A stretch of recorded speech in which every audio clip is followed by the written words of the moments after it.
Manitoba Derby. It's Matt's broken foul back to Bonanza down the rail. Mr. Expedient. Deep stretch approaching the wire, and it's going to be Smuggler's Hold to take the 2009 Manitoba Lottery Derby. To the outside, Stachys continues to go on with it, and Stachys is going to pull the upset. He's drawing away to win the Manitoba Lottery Derby.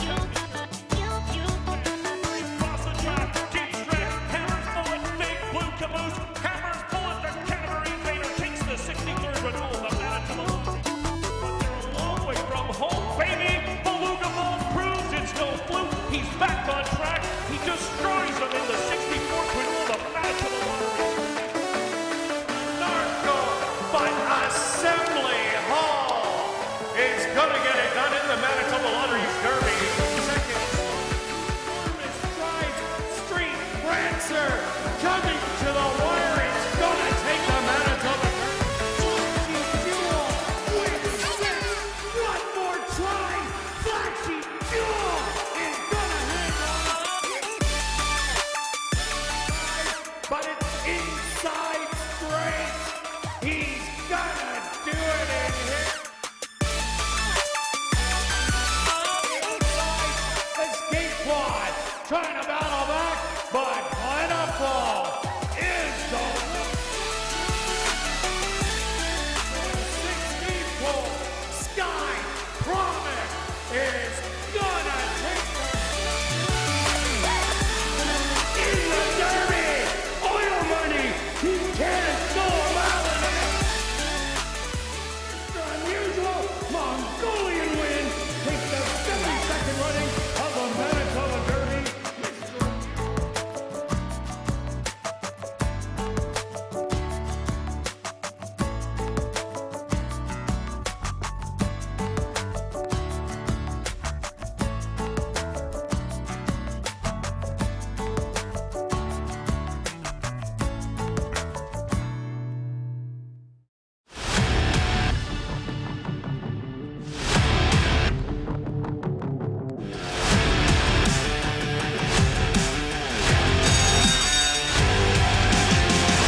West Princess very far outside. Yeah, baby, she is gonna do it.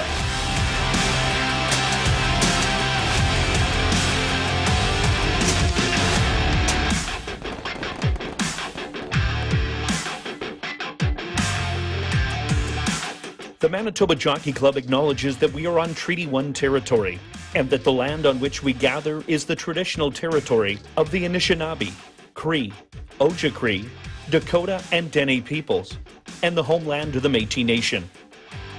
We pay our respect to the First Nations and Métis ancestors of this land. And welcome everybody to ASD Live, brought to you by Manitoba Liquor and Lotteries, Day 16 on your racing calendar. A look back at yesterday's racing action. The hot trainer of the day, Jerry Gorno, had a big day. He got the hat trick, and with those 3 wins, and Jared Brown did have a win, that puts them in a tie atop the trainer standings. Shelley Brown 1 behind, Michael Knope 2, and Winnie Anderson 3 behind. And on the jockeys side, 7 jockeys got the job done last night, kind of like Monday. Jorge Carreño on top with 18, Ronaldo Cumberbatch, Chavi and Chow with 12, and Neville Stevenson and Praven Badri 8 off of it with 10. Well, Stretch, it was a great day yesterday. A lot of races at different distances, as we do see again today. But what did you see on the racetrack? Yeah, good point. And I thought yesterday was all about the horses that got the trip. I know we kind of mentioned about speed kind of holding going 7 furlongs, but there was lots of duels. And so that's what you really have to watch for when you're handicapping and looking at the race shape. So a couple nice closers, smart rides that the jockeys waited and knew that the speed would come back. That was the key. And then remember back when we started, 5.5, it was favoring speed. So it wasn't all about the trip. It was just who could get out there the fastest and go, and usually it could last. Now everybody's kind of caught up in race shape, and now we're going different distances. And of course, going, even 6 furlongs, it's hard to go as fast as you can and try to hang on. Usually you've got to conserve something. So You really got to focus on the race shape on the races, and we've got a sneaky 5 furlong race in there, so pay attention to that.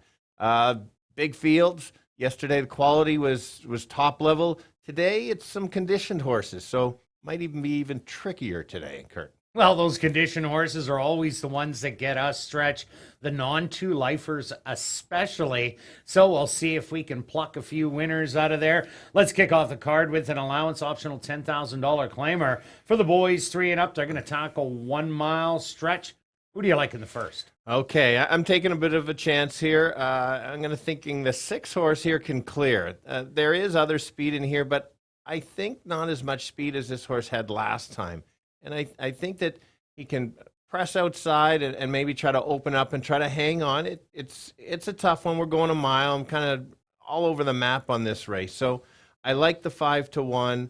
I also like, I know I'm going to get value because people look, what did he end up losing by? Quite a bit. He was fifth beaten 11. So that looks quite poor. Well, after the horse is dueling, the horse is going to get tired, starting to fade. You're not going to abuse the horse. He's done. And people look at that finish and kind of leave him out. If he gets clear, I think he's going to be tough to beat in there, and especially at least 6-1. I'll go to the 1 as my second selection, and good on Kirt putting him second.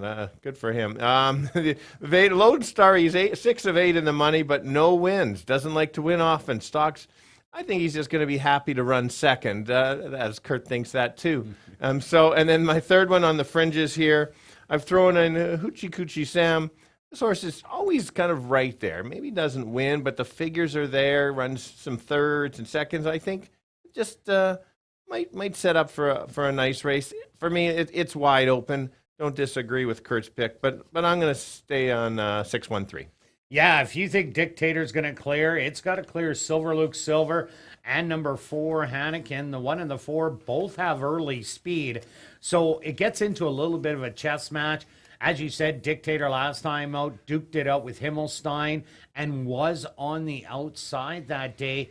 And the funny thing about that is Himmelstein had 6 furlong speed, which Hannigan has.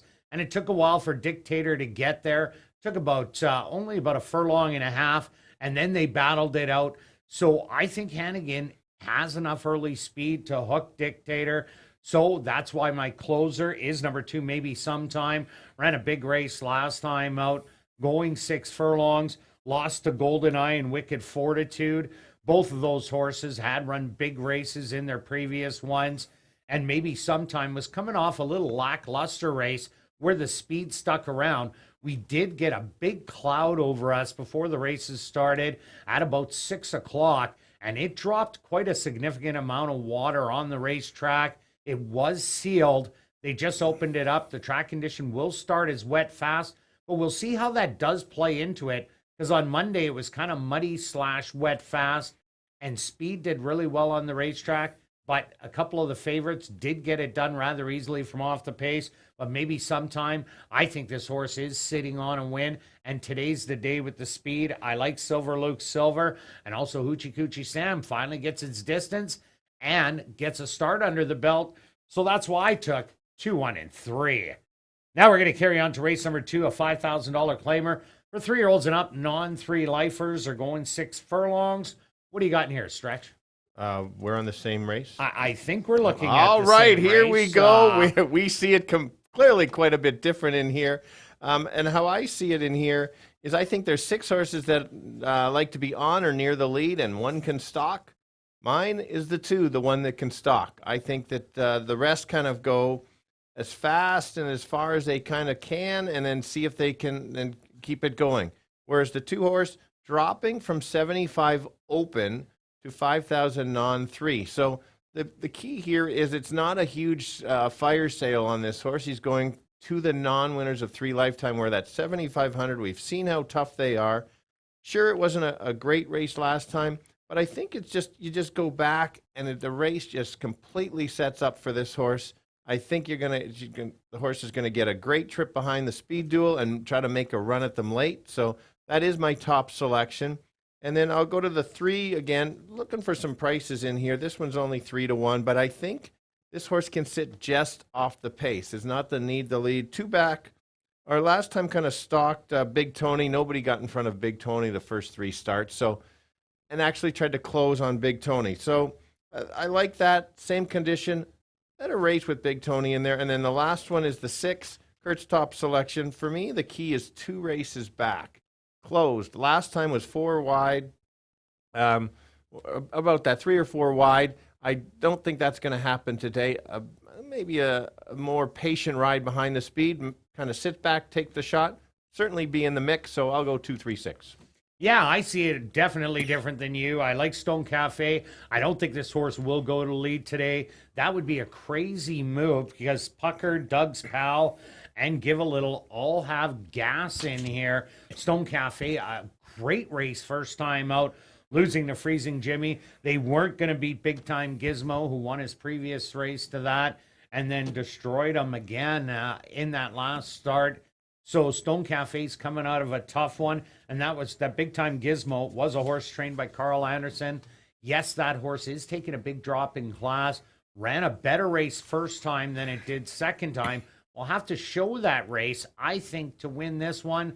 But I'm going against them. I also like number 7, Give a Little. It ran against Big Time Gizmo and ran a good second place effort. Big Time Gizmo gone, hit the winner's circle in wire-to-wire fashion. But I don't think this horse has to have the lead on the outside. I think he can stalk, keep out of that mud that will be there for the first couple of races, stay on the outside and swoop them. So I think this is a hot horse right now. And my third selection, number 4, Flat Out Love. They get an equipment change in here. They're taking the blinkers off, and just any little equipment change can make a difference. Jerry Gorno was hot last night as he won 3 races, so his horses are starting to heat up. I like the 25-1. This one can get you out on the week if you've been having a bad one. 6, 7, and 4. Now we're going to carry on to race number 3, kicking off Jackpot Pick 5 wagering. That carryover now just under $260,000, and this is our featured race, the 29th running of the Jack Hardy Stakes. 7.5 furlongs for 3-year-old fillies, and a horse that's going to take a pile of money. Yeah, I'm looking forward to this race very much. I realize the horse is not going to pay anything to win, but I just like to see kind of budding superstars here, and I really think this horse is going to be even better. Last time I did like the horse, and the horse actually ran better than I expected. I thought the horse would probably win, but maybe too short. Wow, absolute kind of paid workout in there. The better races are going to be the mile races, and that's what we're getting 7.5 here. 2 turns, watch out, has the maintenance work coming in. I think this horse just stalks and absolutely crushes. Just a matter of how many. Just like I said, that's why I'm looking forward to see how good she can be. Then we'll go to the 4 horse. Looked good in the first start and then regressed a little bit in the second. I expect the horse to bounce back a little bit. It won't be anywhere pressing the pace, but he's sitting back, and I would expect to try to make a late run to try to get second. I think the 5 is just simply too good for her. And then I'll go to the 6 is probably the instructions on the 6 would be sit back and try to make a late run and pass some of the tiring horses. Again, they're all running for second in my opinion, so I'll call it 5-4-6. Yeah, I'm with you. Burrow down, probably going to go off in the end at about 1-5 in here, but so impressive in that debut race. Definitely, they're going to have a hard time beating her in here. I like number 6, Savage Love, for second, only because the running style. This horse does have tactical speed to sit in behind and make a rally like it did last time out, drawing off to win by 2. There's a lot of speed on the inside. Inspiratus, Fingertip, Lipstick Lady, all of them like the front end. So I think they're all going to send out there, try and get positioning, going the 7.5. And then Burrow Down's going to make a big move, probably with 3/8 of a mile to go. And then it's whoever's following Burrow Down. I think it's going to get the exactor. That's why I like the 6. And I do like number 4, Kim's Texas Bling. Got out of it last time out and then thought she can rally into it, but she was just plain and simply too far back, ran out of ground. That shouldn't happen today with the early speed that's going to be there. I expect a better race also. So I'm 5, 6, and 4. Now we're going to carry on to race number 4, kicking off $40,000 guaranteed pick 4 wagering. And this is a $3,500 claimer for fillies, mares, 3 and up, non-winners of the year, or 4 lifers. And they're going to go 5.5 furlong stretch. What do you got? Yeah, there you go. A good point. Obviously, not a good point, just reading it. 5.5 furlongs is the distance. Glad I found that. Yeah, it's a tough one. Good call. Just to remind everybody. Well, I didn't throw darts today for my pick stretch. Good stuff. Some might think we do that at times. Oh, no doubt. For sure. Lots of pace in here. So I've decided to kind of find a bit of a closer. And I went to the one horse. I liked the race last time. Woke up. The first start was just kind of outclassed, probably maybe just a run around the track. I really like just how this horse finished up late. Hopefully gets to, well, we'll see how the rail plays and how much mud happens in the track. It's kind of changed when I did the handicapping, but we'll leave it at that for now. And I think by race 4, it'll start drying out as, you know, the races go on and they keep turning it over. That's true, and it is warm out, so it's not absolutely. So that's kind of my top selection.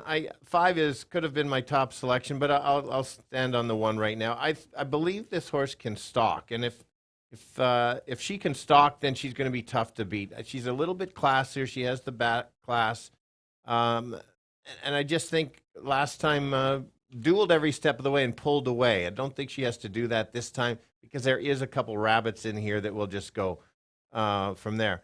Now, let's go to, if you remember on Monday, there was a $103 horse in here. I've got the $103 horse in here for you, and that's the 2 horse. Take a look. First start out, didn't show anything, then a workout. We're talking about a few horses with speed. Are we going to get caught up? Maybe the 5 duels. Same kind of angles with, like I said, right running style is the key for this one. So, as Kirt said, if you're struggling and you don't get out on his horse in that other leg, here's another chance to get out on my horse, the 152. Kirt. Yeah, I like 1 and 5 also. Both of them got beat by Know What I Mean by less than a length. Cabo Dorado did 2 outs ago by a neck. River Deputy last time out by 3/4 of a length. Both of these horses look like they are triers. So they are my top selections, and I could interchange both of them also. My 3rd selection, number 4, Wits Gatto. This horse ran its first race of the year and rallied from the back of the field to be 3rd, beaten 3 3/4 lengths. Did get beat by River Deputy in there, but I think really needed that tightener as River Deputy had starts under the belt already. I think Wits Gatto can move forward, and this is a horse to throw in your pick 4s and pick 5s, because if it does get up there, 5-1 morning line, I expect it probably a little bit higher than that, with Cabo Dorado and River Deputy and Storm Squall taking quite a bit of money in here. But Wits Gatto, great long shot to throw in. I'm 5-1 and 4. Now we're going to carry on to race number 5, $5,000 claimer for fillies, mares, 3 and up that are non-2 lifers. They're going to go 5 furlong stretch. What about this one? Okay, a very, very tough race. I could take probably pretty much anyone in here and make an excuse. I think most in here are a need the lead type. It is, as mentioned, 5 furlongs only. So somebody can easily go gate to wire if they can clear. If you think somebody can, that's probably your selection. We ended up on the same pick here. I'll go with the filly that as basically has 3 wins. Race at the similar level. I also think that maybe this horse can stalk and doesn't have the lead, and so maybe can just sit off, be wide. That's okay. You're only going 5, and win from just off the pace. If it gets in an all-out duel and the jockey guns, might not hang around, but I'll stick with the 8. And then the other one is the 5. Is been right there, showing some speed, tiring late, but cuts back from 5.5 to 5. I think that's going to make a bit of a difference to help her out. And then the last one, I'll go with the 1, another bombs away horse. Hasn't run yet this year, but the running style is there. Going to get the rail. Take note, 4 of 8 in the money, 2 wins at the distance, and you're saying, how is that possible? Because one of the races is a quarter horse race, and that does not count. So you can get confused on when they give the distances. Doesn't go in the lifetime. They actually put these races in a different category. So take note that Lethbridge race at 5 furlongs is a win, but doesn't count on a regular race. So there's your little tip of the day. Kirt, 851. Yeah, I'm with you on number 8, True Kate. I think this is the stalker of the field. I see speed coming out of the 2, Bound to Be Smart, the 3, Zen High, the 4, Yankee Cat, and the 5, Outclass You. True Kate ran a good stalking race first time out and really excelled second time out, was pulled to the lead and drew off for an easy victory by 3 1/4 lengths. Freddie Rawson is having quite the meet, 9 starts now, and he has 4 wins, 3 seconds, 2/3, yet to miss the board. And True Kate coming off that big win last time out, I think is going to stalk these ones on the outside, and I'm giving her the top nod. I also like number 2, Bound to Be Smart. Gets taken off Lasix. Well, was off Lasix first time, so not taken off this time. But Bound to Be Smart. This horse didn't run a jump, kind of like Bella Galena didn't run a jump and paid $103. Bound to Be Smart's earlier form, absolutely dynamite. Won the maiden race at the $20,000 level at Century Mile.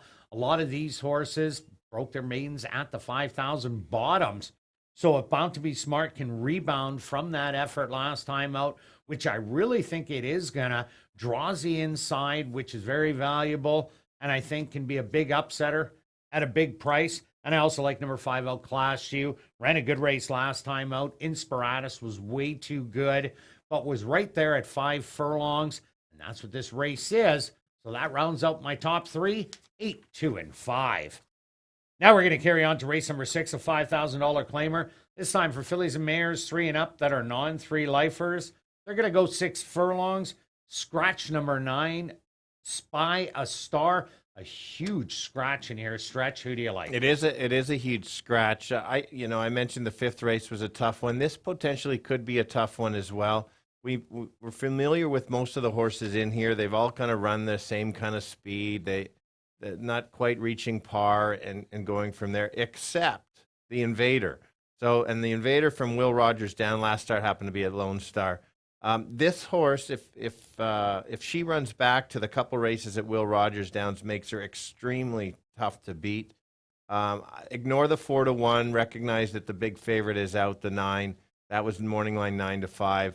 I think you're probably going to get around $4.50. Maybe the highest is $5 if you can get that. I think the horse kind of jumps off the page in here. It's going to get a nice trip along the rail. The figures are there. There's a workout at Lone Star a couple weeks, just over a week ago. Sets this horse ready. Like I said, throw that last race out at Lone Star. It's a must-use, probably a key for me. And then after that, it's kind of a wide-open guessing game for me anyway. And Kirt and I have all different picks, and I don't disagree with his. Princess Ellie, the 3, improved, came off the pace, and that's enough for this field. It's beat many of them in the race already. There was some back class, better start after the second start after that kind of disappointing first. And the 3rd one, I touted this horse last time, as did Kirt. Ran very flat. The horse went off at just under 2-1. Didn't run that great. Going to go off at 8-1 or higher. I don't want to miss the boat. I'll give her one last chance, so I'll go 1-3-8. Yeah, Stretch. I like Secret Avenger also for all the same reasons you do. Speed on the inside. There really isn't a lot of speed in this race. The 4, Enhanced Finance, has a little. And number 7, Fire on Command. But Secret Avenger, I agree with you. Any of those Will Roger races, this horse puts it down. I think just hits the front end and plays Catch Me If You Can. And with Jerry Goner winning 3 yesterday, I think the barn's just going to be on fire all weekend long. So he's my top play. Then I went to number 4, Enhanced Finance. I think this horse is going to show speed once again. That was a good race 2 outs ago against Tuscan Damsel, who came right back to win the non-4 lifetime condition very convincingly last time out. Tried a little bit to go to the front, but really never had any early action. I think it was just one of those flat races. If it runs back to the one previous, I think it could chase Secret Avenger around and stick around for a piece. And I also like number 5, Sister of War. Stumbled coming out of the gate, made a belated rally late down the lane. But if she didn't stumble, I think she would have been a lot closer to the pace like she did in her win in her previous start at the non-2 lifetime level. So I think, again, she's another one. So I'm taking 1, 4, and 5. Now we're going to carry on to race number 7, a maiden allowance race for 3-year-olds and up. They're going to go the 6 furlong distance. Scratch number 6, One Sky. 6 is out. Stretch. What about the last? Okay, a field of 9. I think there's a few directions you can go. I'm going to keep backing the 4 horse. I had some success backing this horse. I like this horse to run second to Oscar last time. Ran great. Actually was pressing Oscar the whole way around. And actually at the top of the lane, I thought the horse might almost go by. And Oscar was just a little too good. I don't think the horse may end up on the lead. I don't think it's going to have as much pressure as he did against Oscar.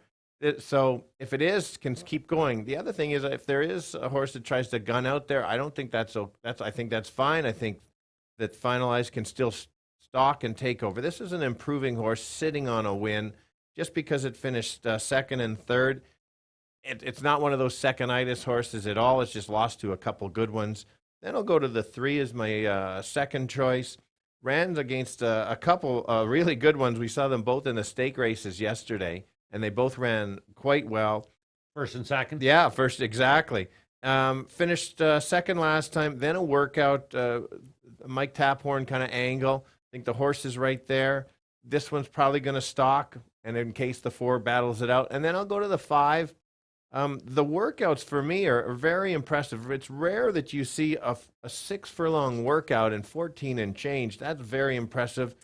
I'll let Kirt talk more about it, but I just like the steady works. I think the stamina is not going to be a problem. It's just a matter of if they can take it to the racetrack. So I'm going to give you 4-3-5. Yeah, I'm going to call that 114 an old school work, as trainer Clint Wilson is 86 years old. And he sends them ready to go at first asking. This 5-horse Sodero, the dad, 9 wins, $227,000 in earnings, and almost all of it at a route, mile or over. The mom had 2 wins for $35,000, or sorry, 7 wins for $70,000, and was a cutthroat sprinter. So you got a little bit of both there. Has 3 siblings, 1 a non-starter, 2 of them maidens.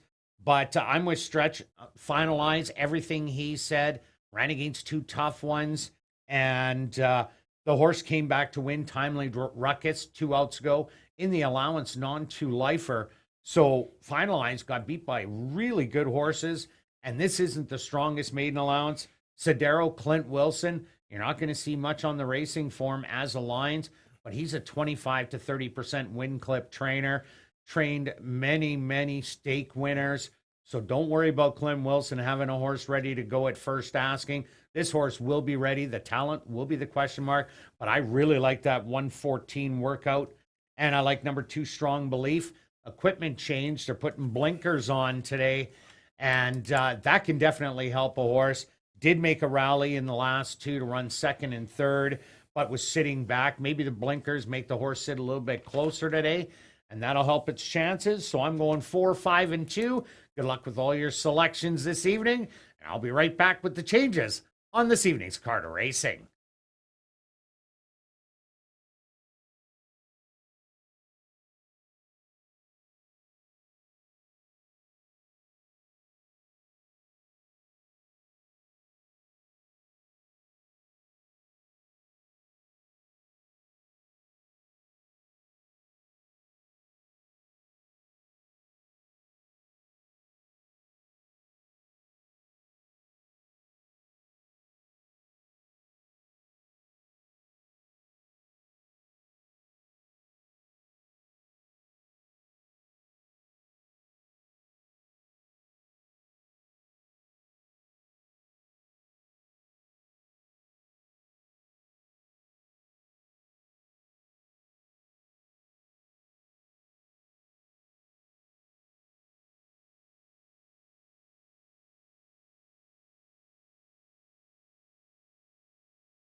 And if everybody can get their pens and programs ready, here are the changes on this evening's 7-race card racing.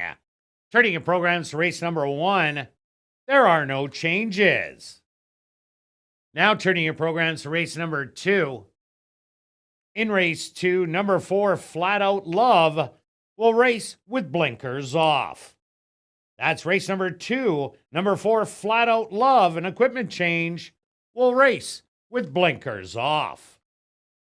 Now turning your programs to race number 3, kicking off Jackpot Pick 5 wagering. It's our featured race, the 29th running of the Jack Hardy Stakes for 3-year-old fillies going 7.5 furlongs and just some overweights. And they're on your TV monitors. That Jackpot Pick 5 carryover currently sits at just under $260,000. Now turning your programs to race number 4, kicking off $40,000 guaranteed Pick 4 wagering. There are no changes. Now turning your programs to race number 5.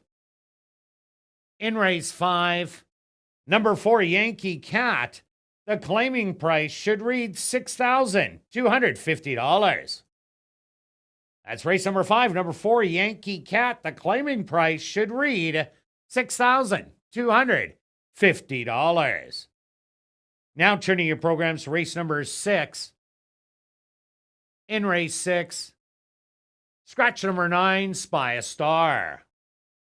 That's race number 6, scratch the 9, Spy a Star. Now turning your programs to race number 7, our Jackpot High 5 race of the evening. Scratch number 6, One Sky. That's race number 7, scratch the 6, One Sky. The Jackpot High 5 carryover, just under $4,000. Also in race number 7, number 2, Strong Belief, an equipment change, will race with blinkers on. Well, it was a nice day for most of the day today, but yeah, look at this. The cloud released some stretches. Yeah, exactly. I got stretch marks. Oh boy, that's pretty good. We got scattered rain, and We got scattered stretches. Yeah, okay. Look at that. It's kind of Bugs Bunny. It's a pocket of Bugs Bunny clouds. And then also, the other shot that they were showing, there's a rainbow. And the rainbow is kind of right behind going to the finish line. That pot of gold coming. I don't know, Stretch. That's probably the most evil I've ever seen you. We do have scattered rain here in Winnipeg. And the temperature, 20 degrees Celsius or 68 degrees Fahrenheit. And the track condition is wet fast. Track condition, wet fast. And we're going to kick things off in race number 1. That goes to post in 20 minutes.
Sure to play Winnipeg's ultimate 8 game with prizes for more than just the jackpot.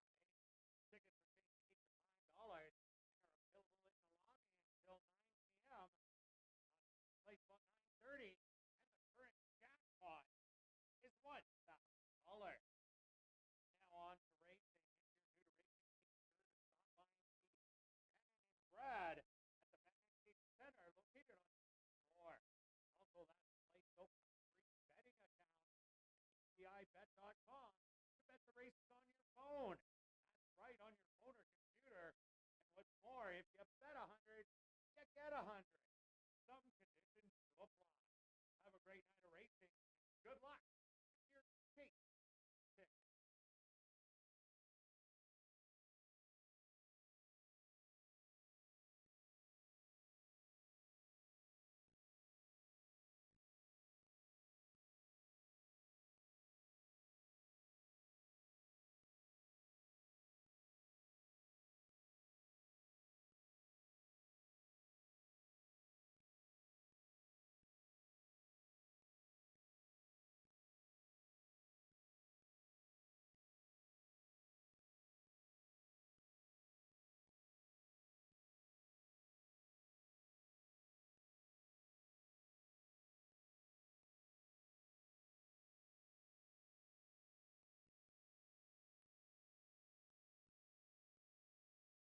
And welcome down to the paddock for race number 1, kicking off the Wednesday night card of racing with an allowance optional $10,000 claimer for 3-year-olds and up. They're going to go 1 mile, and this does kick off early. Daily double wagering stretch, wet fast out on that track. What do you like?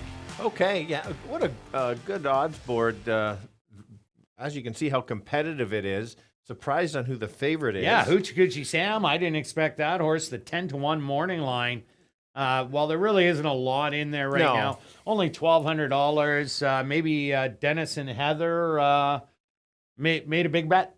Maybe. All right, let's start with my top selection, and we've got Jake on the camera today, I believe. Well, yeah, you're a Gucci fan. Maybe someone's a Hoochie Coochie fan. Yeah, that's possible. Dictator, the 6 horse is, I think, the horse that potentially can be on or near the lead. Yes, there is a bit of other speed, but I just think that this horse has enough class to keep it going. Those fairground races are pretty good. Last time chased your Himmelstein, who kind of belongs in that allowance level, and he showed it very well. So you knew how much speed he had last time. This Dictator had to move up and press. And then got tired, but makes a bit of a drop. I think that this race is a little bit easier than the last time. Oh, yeah, definitely. We've seen House Limit come back to win last night for 75, and Rail Splitter ran lights out there. So there you go. So that's why 9-2 is a fair price. That's what I think it should be. That it's not. Hey, we'll see how the track plays. I'm sticking by my top selection. I understand why you don't have the 6 listed up there. Because potentially the pace could melt, and then here come the closers. Yeah, with the 1 and 4 in here, they both possess early speed. And because 1, 4, and 6 have speed, I like the 2 horse. Maybe sometime ran a big race first time out, rallying from the back and getting up to win by 1.5 lengths over Golden Eyed. And then the next start was just way too far back, was sitting 10th. And wasn't able to rally into it. That was going 5.5. Got 6 furlongs last time out. Sat a little bit closer to the pace. But Golden Eyed and Wicked Fortitude, they were a little further ahead. And they ended up lasting to the wire with maybe sometime trying to gain ground. I think this horse will love getting the extra added distance. It did run in Golden Gate as a stalker going around 2 turns. So that's what I think maybe sometime will do, stalk these leaders. Ronaldo Cumberbatch riding really well. He is riding very well. We both have the 1 listed. We both have the 1 listed in second, which is you've been listening for the last couple of years on horses that don't like to win as often, and now you've fallen into the 25 seconds and thirds mashed together compared to 4 wins. Yes, that's why we have him second. I think this horse, I don't know if the horse is going to go to the lead. You seem to think that it might press. I don't think the horse has enough speed to press the 6, but stranger things have happened. Antonio has a pretty good clock in his head, knows when to go. There's some very nice races. Yes, it's against Texas bred. It's always in the money. And so the last 2 races were on the turf, especially the last one at Lone Star. Not a great effort, but the other dirt races in there are pretty good. So you look at the distance, 6 of 8 in the money. That would be 3 seconds and 3/3, 0 wins. Maybe a good show bet that might be coming up. Foreshadowing. See, that's foreshadowing. Yeah, I kind of see that. I'll also look at number 3, Hoochie Coochie Sam. Here's a horse that really likes going around 2 turns. Here at the Downs, going the mile, a first and a second in 3 starts, and 3 for 4 at the distance lifetime. Ran a good race last time out in the same first level allowance, but that was going 6 furlongs. Now gets to stretch it out, has speed to run at, and this is a horse that has 1 big kick, and if they time it right, can get up there, and you're usually well rewarded, except for today right now, as the horse is at 7-5, but I think that was a good tightener for the mile today. Completely agree. We both have the horse there. I thought the horse needed the distance. I like the horse. There's no chance I play him at 7-5, though. Yeah, no doubt about that. Okay, what about Monstradamus? So, yeah, here's a good example. Coming from Golden Gate, it had 1 start, ran relatively evenly, and so we've seen the success of the Golden Gate horses. So you can't leave the horse out. Again, It has a lower level. I thought it was in too tough. Kind of spotted in the wrong condition last time. We're still at 7,500, moving into the closer condition that I like. Well, this is 10,000. Yeah, the other one was, I guess, with some allowance horses Yeah. potentially in there is what I'm saying. Yeah, sorry, 10,000. This one. It's on the fringes. You're getting 9-1. I think 9-1 is more than fair for sure. Oh, yeah, definitely. This horse maybe needed one over the racetrack. At number 4, Hannigan. I think this horse will be sent right out after the lead. This is a 3-year-old tackling older. Won by 15, breaking the maiden. Came back in a first level allowance for straight 3-year-olds. Battled throughout and then tired late down the lane. I would like to see this horse get the lead all alone to have a bigger chance in here. But I think it's going to give Dictator grief. And that's why I like my pick in here. Let's go to our wagers here in race number 1. And Wednesday, always show parlay day. Can Kirt make it to the end? Can stretch it out Yes. to the end? You've already done it once. Once, yeah. Turn your $10 into 100. Okay, so let's start with the bet. It's a tricky sequence. I've got some races I like. I've got just a small $10 daily double, 6 and 2 in the second race. That's it. Go ahead with your bet. Yeah, I'm going for the early pick 3. I'm taking 1 and 2 in here. I'm hitting the all button in the second leg, race number 2, and then I'm keying the heavy favorite Burrow Down in the Jack Hardy Stakes. That'll cost you $14. Good luck. Oh, let's get our show bets going. I almost got All right, ahead of myself. I'll jump in here. I'll go $10 to show on the 1. Why am I not taking the 6? Because the 6 could either be first or run out. Safe, $10 show 1. And I'll go $10 to show on number 2, maybe sometime. Show Parlay Wednesday. Can we go all the way? Well, you got to keep tuning in. Good luck with all your selections here in race number 1, and we'll see you back for race 2.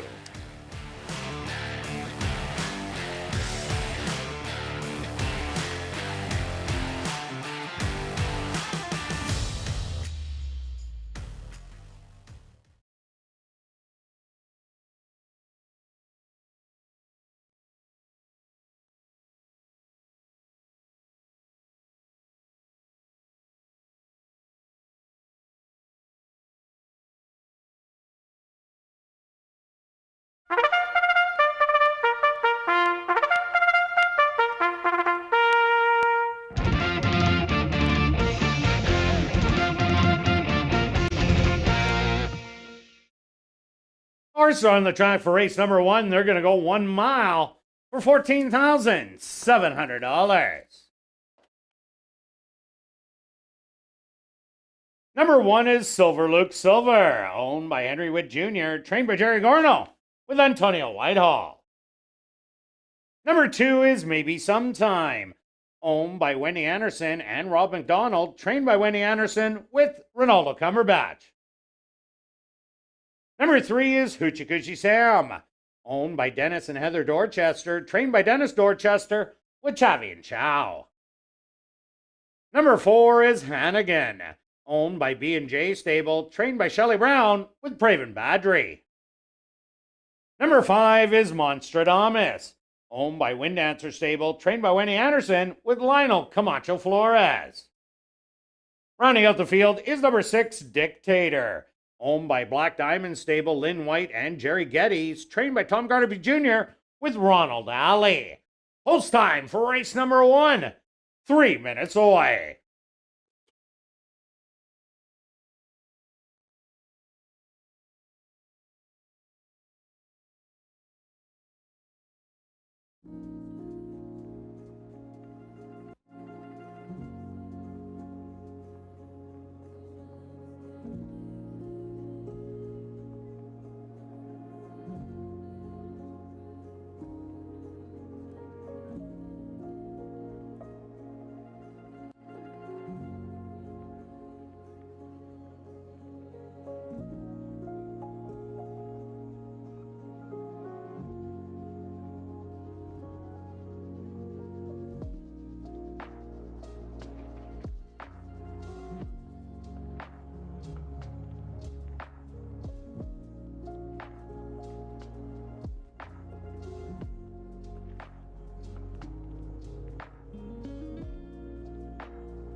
It's now 2 minutes to post time at ASD.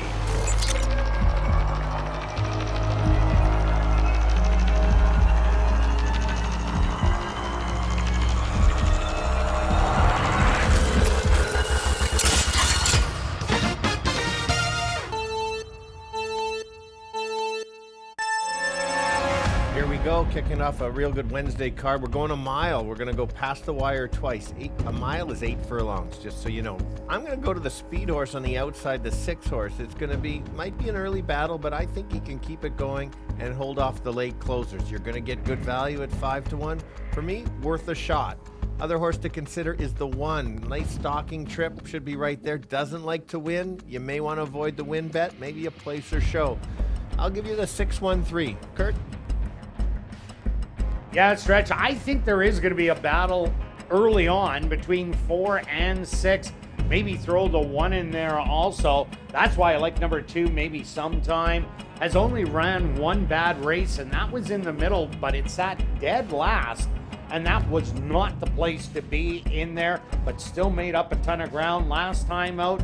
The 2 leaders were just a bit too far ahead to reel in. Now gets an extra 2 furlongs here, going the mile distance. So choose my top play with the 1 for second. Good luck here in race 1.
It's post time.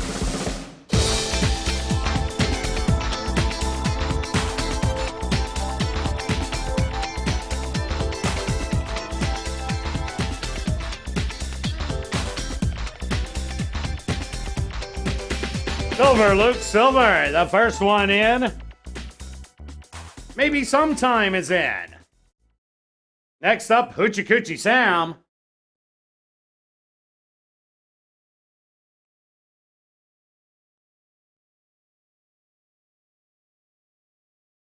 Hannigan steps up and in, just 2 left to load. Monstradamus's turn.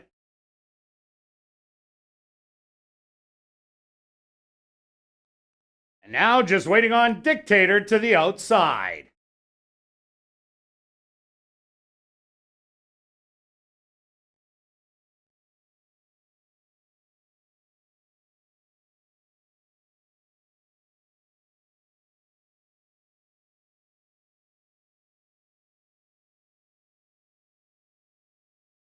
Dictator is going to get a little extra help from the gate crew.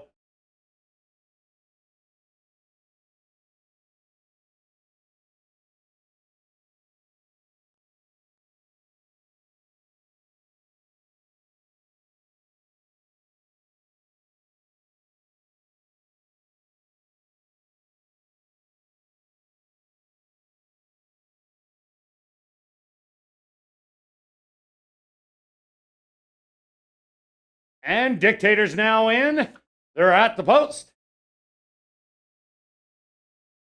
And they're off. From the inside, Silver Luke Silver shows some good speed. Monstradamus, hard ridden to get out there to the front end, and is going to get it as they pass the grandstand for the first time. Settled in behind Hannigan. Silver Luke Silver with Dictator to his outside.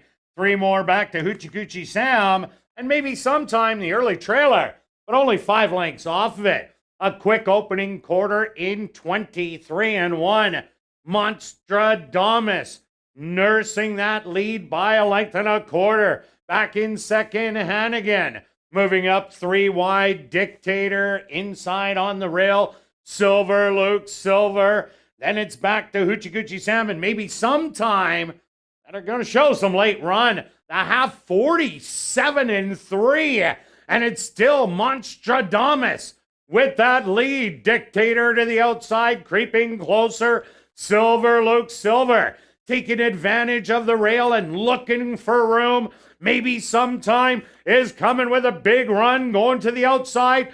3/4, 1:12-2, and Monstradamus has led it every step of the way, but is starting to get collared on the inside by Silver Luke Silver on the outside. Dictator, and 4 wide maybe sometime. Silver Luke Silver found the seam and got through. Maybe sometime, one last try, but Silver Luke Silver is going to win it. Maybe sometime second best. Third went to Monstradamus, and fourth to Dictator.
Entering the winner's enclosure, the winner of race number 1, that's number 1, Silver Luke Silver. Silver Luke Silver is a dark bay or brown gelding, 7 years old by Too Much Bling. Out of the mare My Law Silver by Silver Deputy. Owned by Henry Witt Jr., trained by Jerry Garno. And ridden to victory by Antonio Whitehall. Time for the mile, 1:40-2.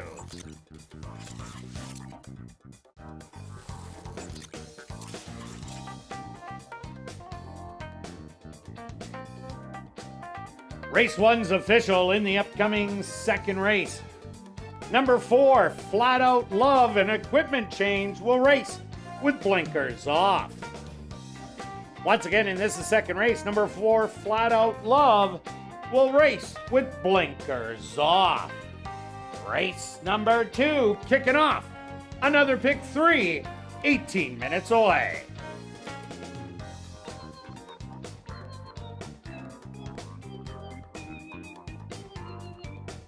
As I mentioned earlier, ladies and gentlemen, this is your ultimate Chase the Ace place, which raises money for the Final Furlong organization that helps find good homes for retired racehorses.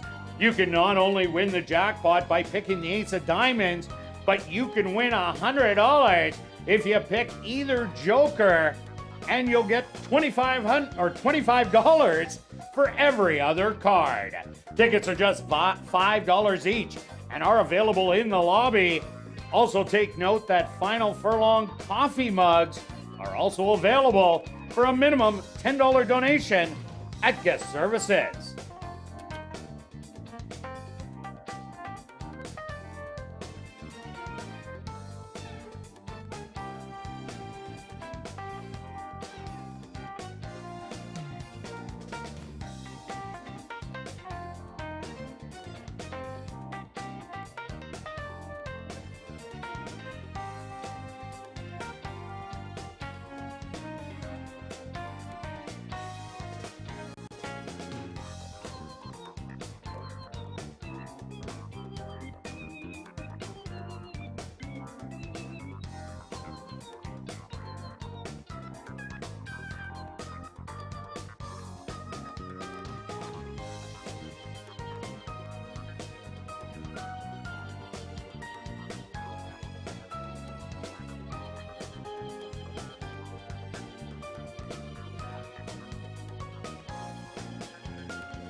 And welcome back down the paddock for race number 2 for this $5,000 claimer for 3-year-olds and up that are non-3 lifers.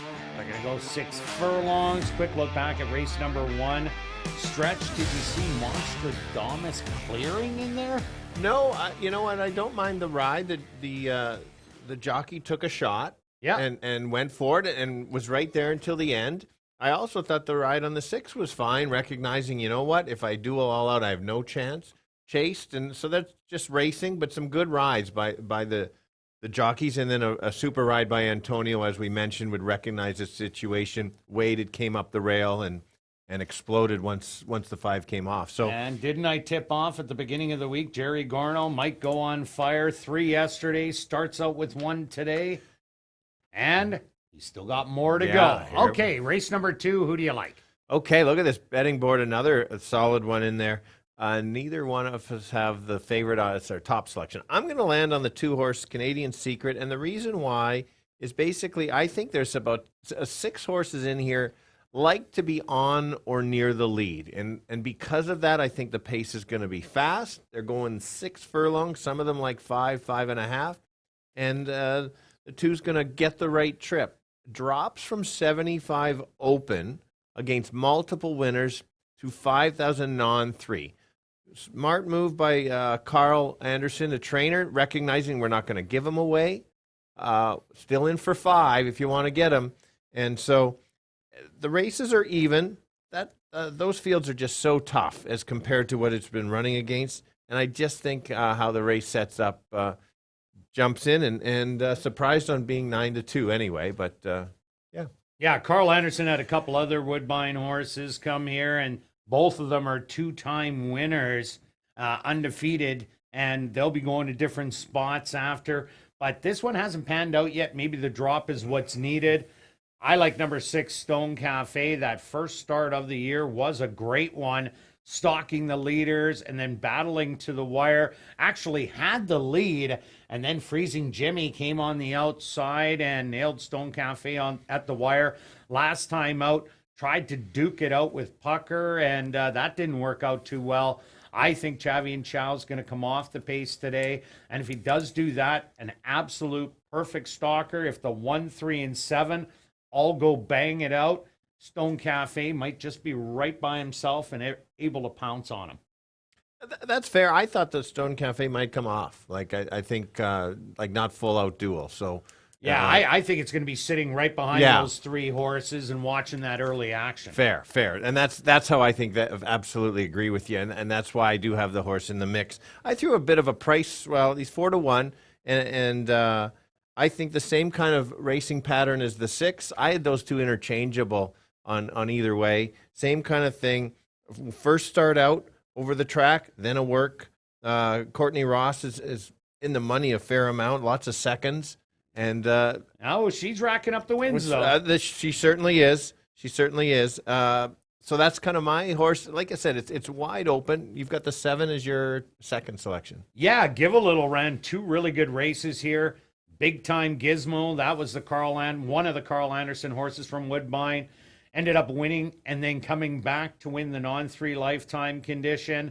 Then this horse went against Ben Roy Bodymore Heath and was a galloping winner, drawing off easily to win by a length of 3/4 in a really sharp time, 1:12.4. I think this horse will try all the way around the racetrack, even though it is on the outside. But these horses are triers, being Pucker and Doug's pal. They don't give up the lead real easy when they're hooked.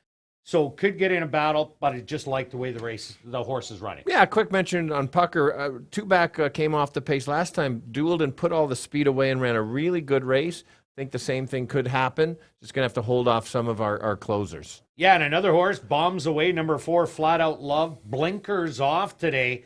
Has a really nice race. If you look back at March 5th, sat near the back of the field, rallied, only got beat by 2 1/4 lengths in the end. I expect the same kind of effort today, as it doesn't have a lot of early speed. It did show a bit last time out, but I don't think that's the horse's running style.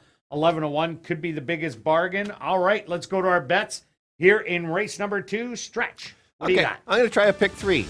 Yours is still going. You're looking good. A $2 one, 236 with 5 with 125. That's $18 for a $2 bet. Want to make it a $1? $9. 236 with 5 with 125. Yeah, I had a lot of trouble with this race. That's why I have all in the pick 3 and why I'm doing a $1 exactor box 1, 4, 6, and 7. That'll cost $12. Okay, Stretch, what do we got for shows? I guess it's my pick first. Your pick first, yeah. 11 to show on the 6-horse Stone Cafe. And Stretch, what are you going to do? I have change in my pocket, so we're going an extra 50 cents. Okay. $12 to show on the 2. All right. Good luck with all your wagers here in race 2, and we'll see you back for race 3. The Jack Hardy Stakes kicking off Jackpot Pick 5 wagering.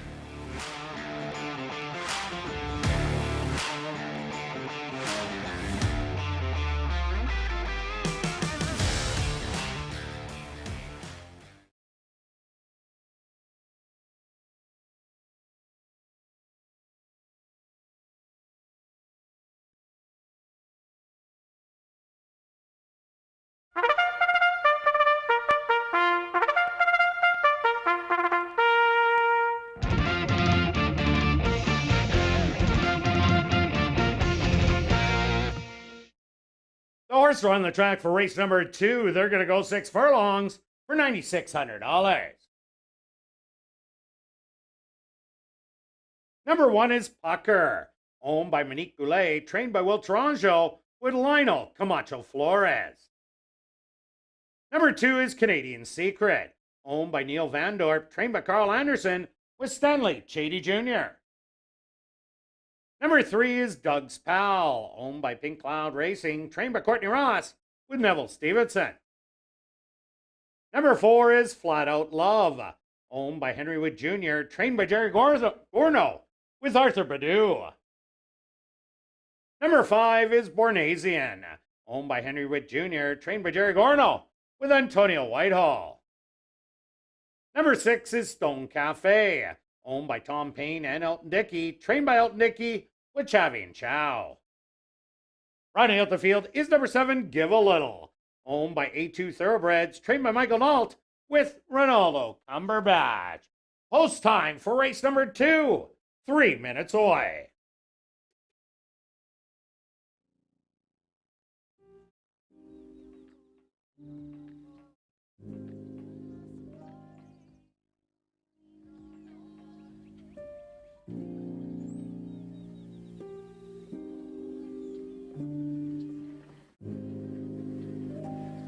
And of course, the second race is the HBPA Manitoba Best Turned Out Horse. And that horse here in race number 2 is number 6, Stone Cafe. Number 6, Stone Cafe, HBPA Manitoba Best Turned Out Horse.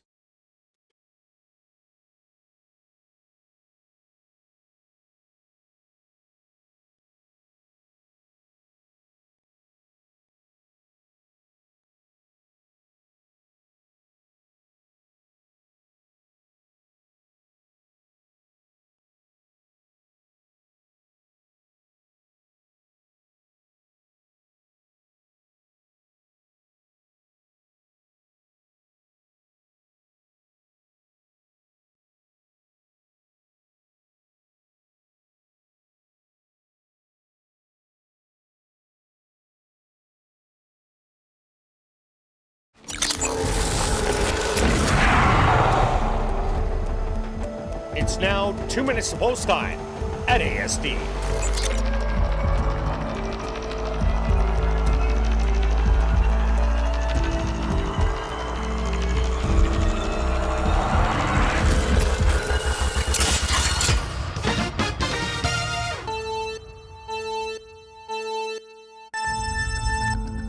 All right, we're shortening up to 6 furlongs.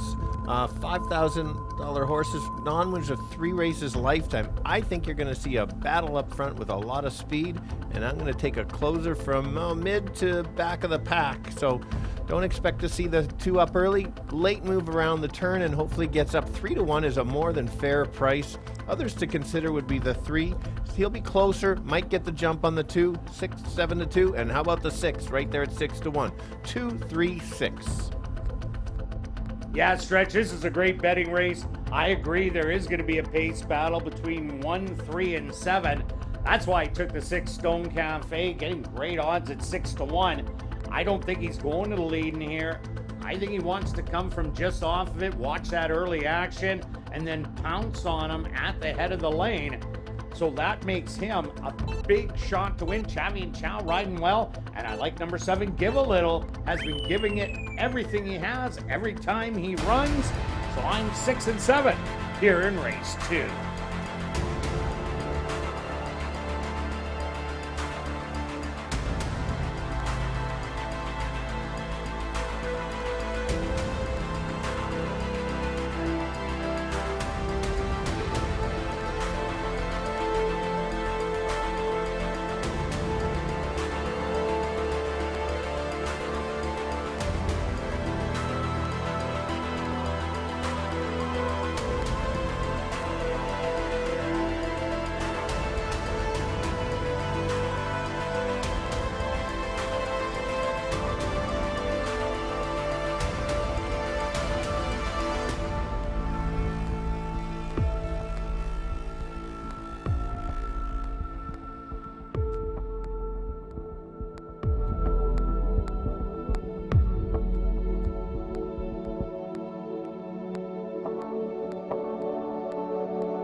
It's post time.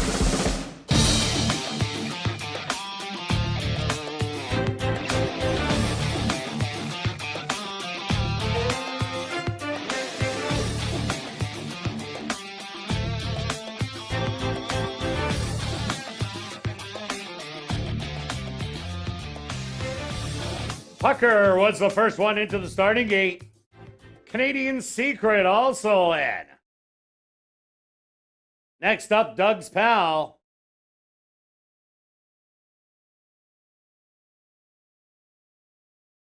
Flat Out Love goes in. Actually, Pucker will be one of the late loaders in here.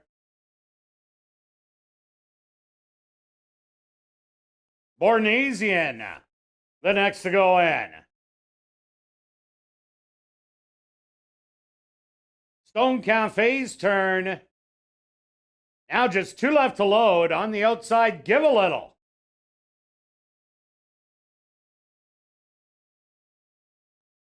And just waiting on Pucker on the rail.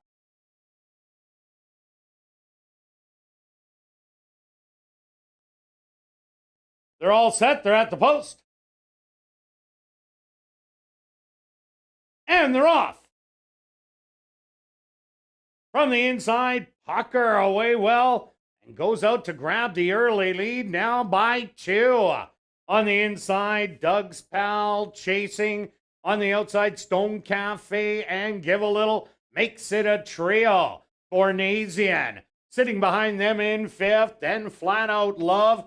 And Canadian Secret will be the early trailer, about 8 off the lead. A sizzling opening quarter in 22-2.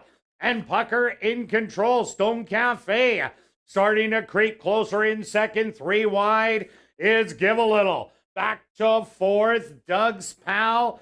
Fifth is going to be Flat Out Love, and Canadian Secret starting to make up ground. The half, 45-2. And Pucker hits the lane with a length and a half advantage. Stone Cafe breathing down his mane on the outside. Pucker is digging in. Stone Cafe now just goes on by. Stone Cafe at the 16th pole. Absolute cruise control is going to win by 3. Pucker is second best. Third's going to go to Canadian Secret, and fourth to Give a Little.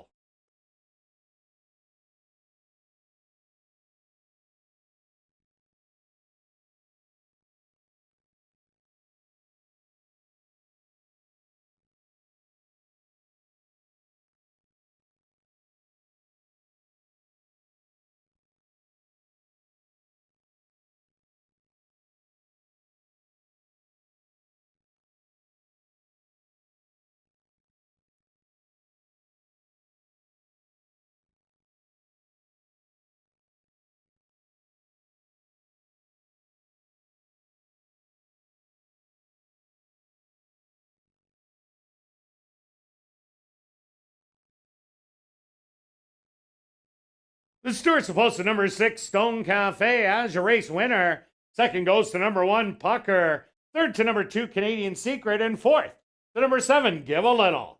They went the opening quarter 22-2. The half 45-2. Time for the 6 furlongs, 112-2.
Now entering the winner's enclosure, the official winner here in race number 2, that's number 6, Stone Cafe. Stone Cafe is a chestnut gelding, 4 years old, by Stone Cider, out of the mare Santa Cafe by Early Flyer. Owned by Tom Payne and Elton Dickey, trained by Elton Dickey, and ridden to victory by Chavi and Chow. Time for the 6 furlongs, 112-2.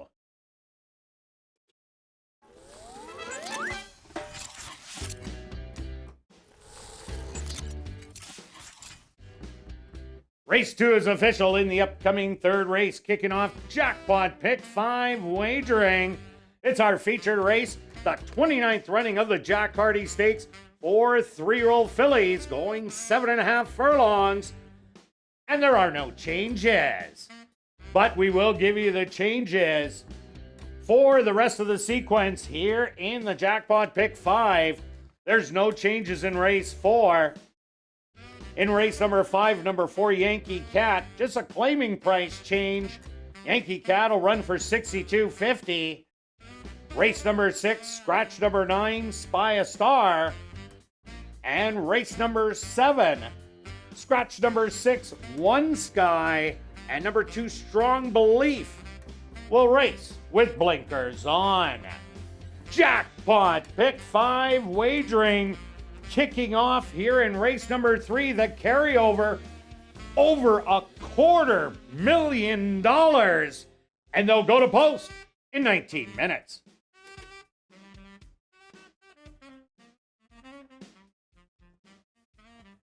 Are you new to Assiniboia Hounds? Then check out the 140 VLTs located on the second level.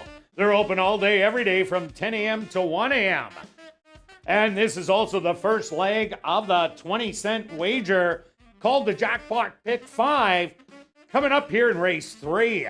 If your ticket is the only correct one, picking the winners of races 3 to 7, you'll win the whole jackpot, which currently stands just under $260,000 and will be over $300,000 this evening. And when there is more than one winner, a consolation is paid out and the jackpot keeps growing.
And ladies and gentlemen, turning your programs back to race number 2, we had 3 claims to report. First off, claim for $5,000, number 2, Canadian Secret. Claim by Alexander Morris, trainer Shelley Brown. Also claim for $5,000, your race winner, number 6, Stone Cafe. Claim by Dale Zawiezliak, owner trainer. Also claim for $5,000, number 7, Give a Little. Claim by Stella Racing, trainer Stephen Gaskin.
And welcome back down the paddock for race number 3. We're kicking off Jackpot Pick 5 wagering with our feature race on the card, the 29th running of the Jack Hardy Stakes, going 7.5 furlongs for 3-year-old fillies.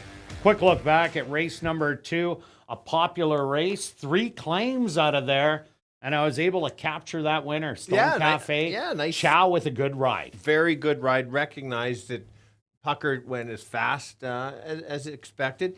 I like the speed. I like the jockey's move on that, and your 6 at $12, more than a fair price. Oh, that was a huge price for Stone Cafe, and did come back to that first race, and that's what I thought he would do. Maybe he was listening to me, probably not. Probably not, but that was the key. That was the key on the replay that we kind of touched on of pressing last time, and that's not the best racing style for that horse. So anyway, yeah, and then interesting, the 2-horse was a little too far back. We're going to have to see if there is a bit of a bias. Yeah. He was closing late, but left too much to do. And you know what? I'd like to see that horse going long the way he ran today. All right, on to race number 3, 1-9 on Burrow Down. Not a huge surprise. Not a huge surprise. I mentioned on ASD Live, looking forward to this race just to see this horse run. It's always great to watch some up-and-coming stars or even established stars, and I think we have one here. Last race was only 6 furlongs. In fact, in the mud. Now, this is kind of a wet fast. I don't think it's going to make too much of a difference, but you knew probably before the first quarter that this horse was going to air. He's just a big horse and just started going. It's like, oh, wow, how good is that? I think the horse didn't even run its best race. I thought the races, and my figures say that the Oaklawn Park mile race, it was better. So now we're going longer. I'm expecting an even bigger performance. It's going to be exciting to watch. Yeah, you can't really bet the horse to win, but still, for horse racing, as a horse racing fan, just great to watch. Yeah, no doubt about it. And it was the time that day, 1:11.3. Stanley Chady Jr., he never made a move. No. At any given point of the race. And Alan Cuthbertson, back in the day, I used to do interviews after the stake, and he'd always say when he won on a 1-9 shot, Kirt, you could have rode that one. I would have been 100 pounds overweight, but, he just won that easy. Okay, so we think we know who's the winner is. Now let's try and fill it in. Okay, my second place horse is the 4, Tim's Texas Blink. First race out looked very good. It was short and was closing up on the rail. I like that. Now, the next race wasn't as impressive. But I think that you look at that one race at Remington Park going 7 furlongs. That was a big effort. Maybe just wasn't herself that day. Give her another shot to run second in here. Anyway, I just think this horse can sit just off and the extra distance will help if there is a duel in here, which we both kind of expect it to be. And it doesn't hurt that trainer Jerry Gorno is absolutely on fire. Already won 4 races in the last 2 days. And speaking of Jerry Gorno, number 1 Inspiratus. Here's a horse that's gone from the bottom, maiden 5, up to 5 on 2, won real easy. So why not try the 3-year-old fillies that are the best on the grounds? This is a horse that adds speed to the race. But the 2 Fingertip and the 3 Lipstick Lady both have speed. And even the 5 Burrow Down, if it really wants to. I'm the best. How many times have you seen this? I'm the best. Go to the front. See you guys later. Yeah, we kind of saw that. There was a race yesterday that the horse was right on the outside and took over. House Limit? Yeah, House Limit, exactly. Okay, your second choice. That's number 6, Savage Love. This horse ran a big race first time out. And did that little bit of a Z pattern, was up there, fell back to 4th, but then rallied on to be only beaten a length and a half, came back in the allowance non-2 condition as a stalker once again, and mowed down Prairie Magic late down the lane. We just seen Elton Dickey win with Stone Cafe in race number 2. Won't be surprised if this one fills in the exactor. Yeah, as you can see, it's my third selection. The reason was, just kind of sitting back, try to make the late run. I guess if there's a big duel with the other 5, I guess the 6 could pick up the pieces. We know Savage Love's not going to the lead, so yeah, no doubt about that. Yeah, so why not? That's where Leroy is going to sit back and see what's happening. Let's look at a couple of the speed horses here, and we've got the 2 and the 3. Who do you think's going to get the lead between the 2 of them? Well, between them, I think the bigger speed horse is Lipstick Lady, who got the better of Fingertip on the front end the first time they met in the Electric Fever and ran second as the 4-horse did rally and get that win. Stuck around for a good second-place finish last time and wasn't threatened by Kim's Texas Bling. If they let Lipstick Lady go free on the front end, she might run a really long way and be another one to fill in the exactor. That's fair, and I agree with you. I thought the 3 would probably get the lead. So then, therefore, maybe Fingertip sits back and tries to make a run at them late. And then does that change your second choice pick? Yeah, no, but I think Fingertip is going to try and get positioning with jockey Jorge Cranio. I don't think he's going to be far away from that early pace. So I think the pace is going to be rather heated in here. Okay. All right, let's go to our wagers here in race 3. Pick 5 time. Of course, we got tickets for you. Stretch, start off with yours. All right, obvious key. I still think even if this horse wins, there's a chance for it to go. It's a tough sequence, those other 4 races. And if the 5 does get beat, watch out. Then somebody's real alive for over 300,000. I've got 5, just singling the 5 in here. I've hit the all button in the 4th.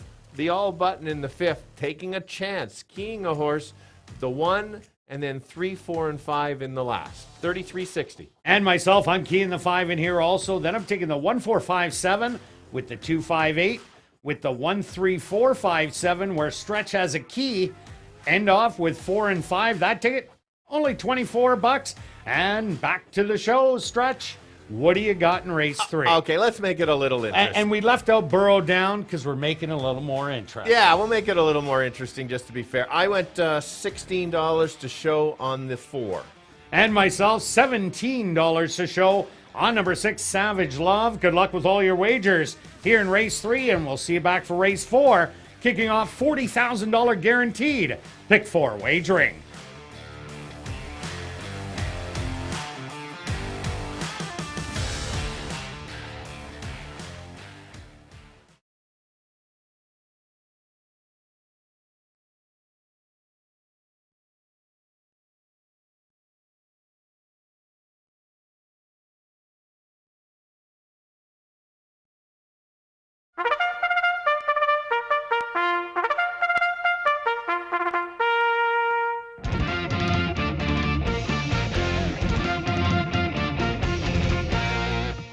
Assiniboia Downs is proud to present our featured field here in race number 3. It's a 29th running of the Jack Hardy Stakes. They're going to go 7.5 furlongs for $35,000. Number 1 is Inspiratus, owned by Henry Wood Jr., trained by Jerry Gorno, with Arthur Badu. Number 2 is Fingertip, owned by A2 Thoroughbreds, trained by Michael Nault, with Jorge Carreño.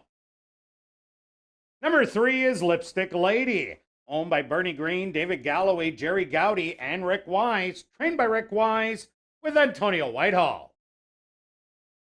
Number 4 is Kim's Texas Bling, owned by Henry Witt Jr., trained by Jerry Gorno, with Praven Badri.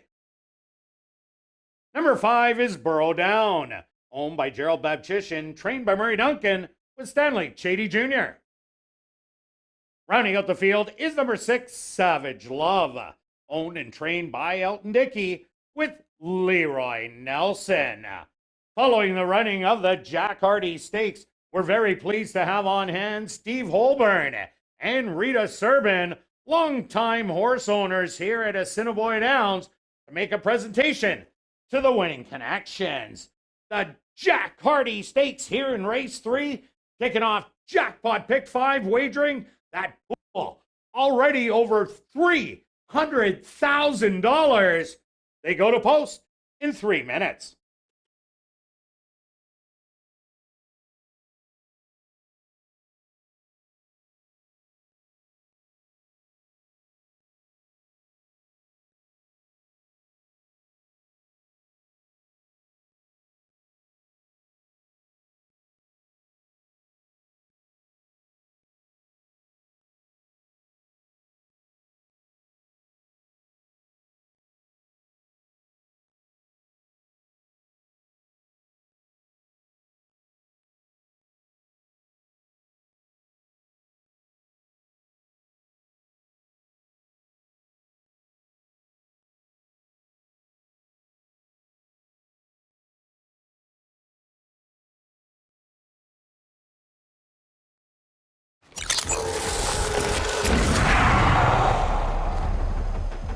It's now 2 minutes to post time at ASD.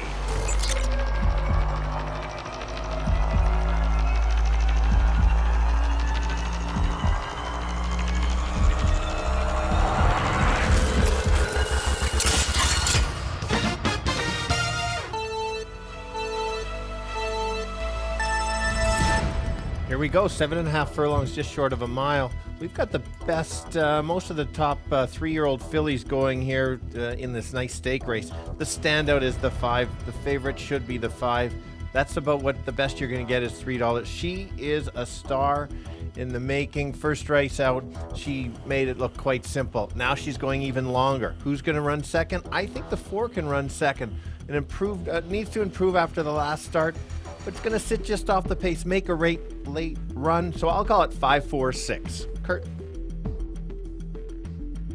That stretch, I also like number 5, Burrow Down, not its prize at 1-2. Big winner last time out in a sensational time, 1:11.3. So I think it's her race to lose, but I went with number 6, Savage Love, who had a good allowance non-2 life win in her last start. I think she will move forward. There's a lot of speed on the outside, so watch her to rally late. I'm 5-6. Good luck here in the Jack Hardy Stakes, here in race 3.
Inspiratus will lead the 3-year-old fillies into the starting gate.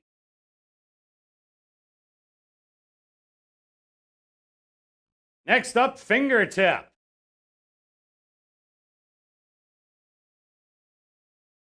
Lipstick Lady set to move in.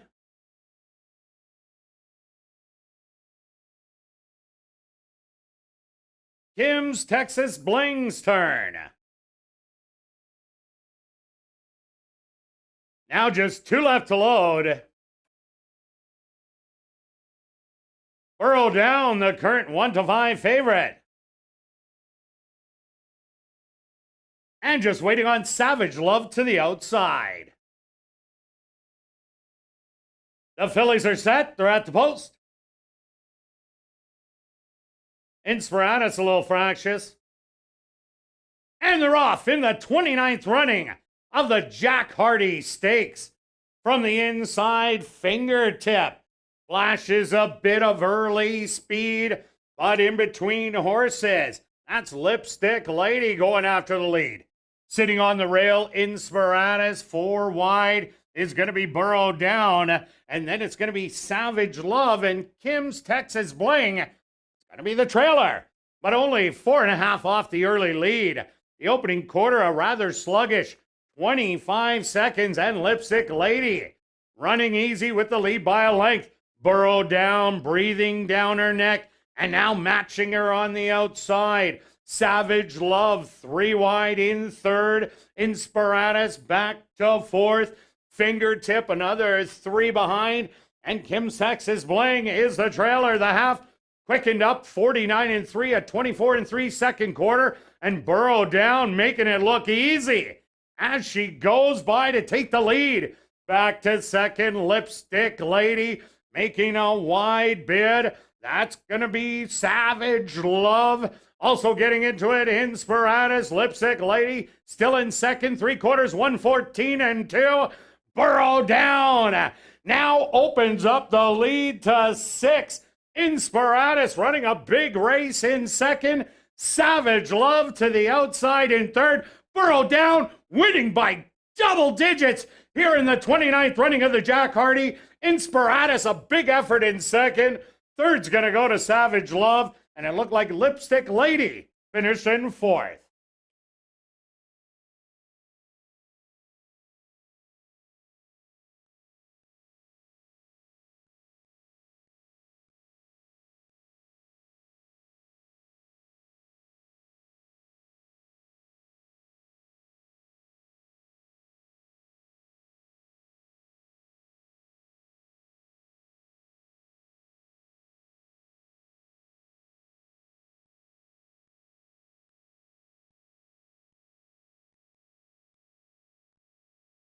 The Stewart's supposed to number 5, Burrow down as your race winner.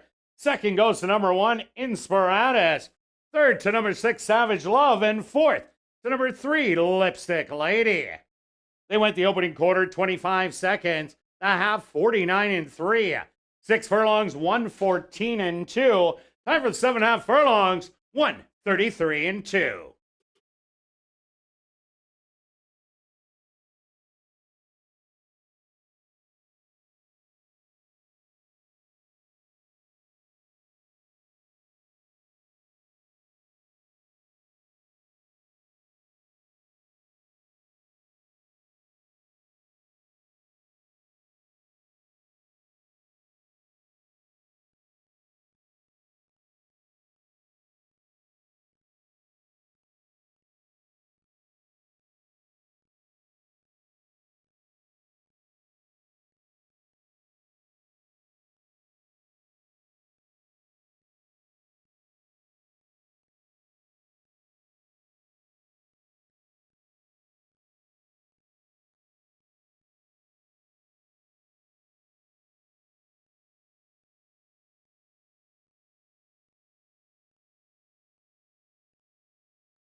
Now entering the winner's enclosure, the official winner of the 29th running of the Jack Hardy Stakes, that's number 5, Burrow Down. Burrow Down is a dark bear brown filly, 3 years old, by Connected, out of the mare True Endeavor, by Aftermarket, owned by Gerald Babchishin, trained by Murray Duncan, and ridden to victory by Stanley Shady Jr. Time for the 7.5 furlongs, 1:33 2. Assiniboia Downs is very pleased to have on hand Steve Holborn and Rita Serbin, longtime horse owners here at Assiniboia Downs, to make the trophy presentation to the winning connections.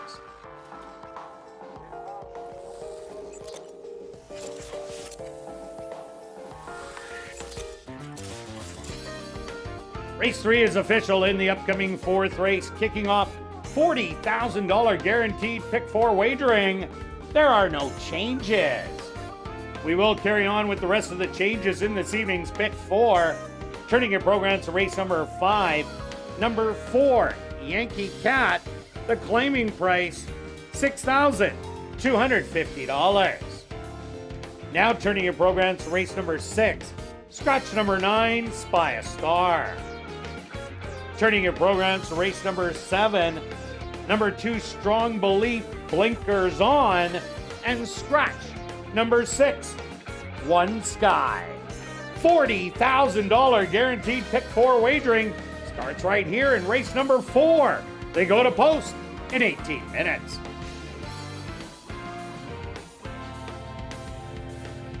Well, besides the excitement of racing, big events will be staged at the Downs this summer, including the Manitoba Night Market and Festival on Sunday, July 24th, and followed up by Holly Summerfest on August the 6th. Go to asdowns.com for more information.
And welcome back down the paddock for race number 4, kicking off $40,000 guaranteed pick 4 wagering with a $3,500 claimer for fillies, mares 3 and up that are non-winners of the year or non-4 lifers.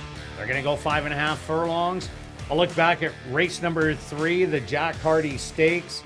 Burrowed down, just made it look too easy again. Yeah, and that's okay. Just watching her in the backstretch, it was like, when are we going to go? Oh, we've got to go now. I've got so much horse, I just better go. And impressed again. Just be great to watch her continuing. Hopefully she stays here for a few more races for sure. Yeah, and another impressive race was the one in Spiratus coming out of the 5-non-2s on a roll. Yeah, couldn't beat Burrowed Down, but was second best in there and ran a huge race. Absolutely was a huge race. It stretches out. It had one back at Remington, ran okay, but seems to be getting better and better. So she probably will stay in the stake race after that nice second place finish. And the Oaks is the next one. So, yeah, that's where they're headed. All right, race number 4, 5.5, lots of speed. Who do you like in here? Okay, yeah, you called it. It is lots of speed in here. We saw Pucker almost go the whole distance, tired late. We are going 5.5. I've landed on the 1 on the rail. I'm really liking. I know it's early, but 5 to 1, I'll take it. This horse was in Too Tough last time, 2 starts ago. Then ran a very nice race, closing late.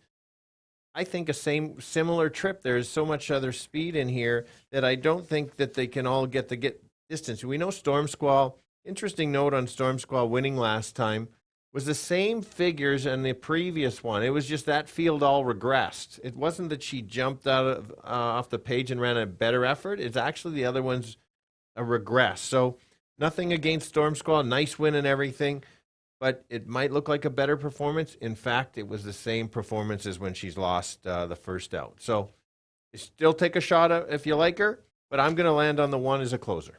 Yeah, there's a pile of speed in here. Number 3, Caramia Mine, 5, Cabo Dorado, the 6, Storm Squall, and the 7, Aerosphere all have early gas in here. So Storm Squall's not going to have an easy lead today.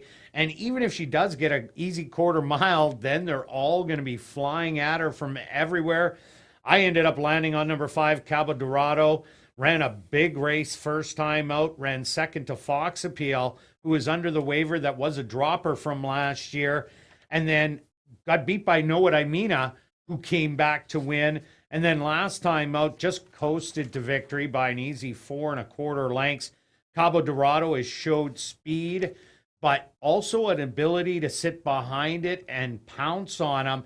That's why I like Cabo Dorado in here. Gets an inside post position. I think that's valuable. And Steve Kepplin Jr., 9 for 13, 1-2, and having one heck of a meet.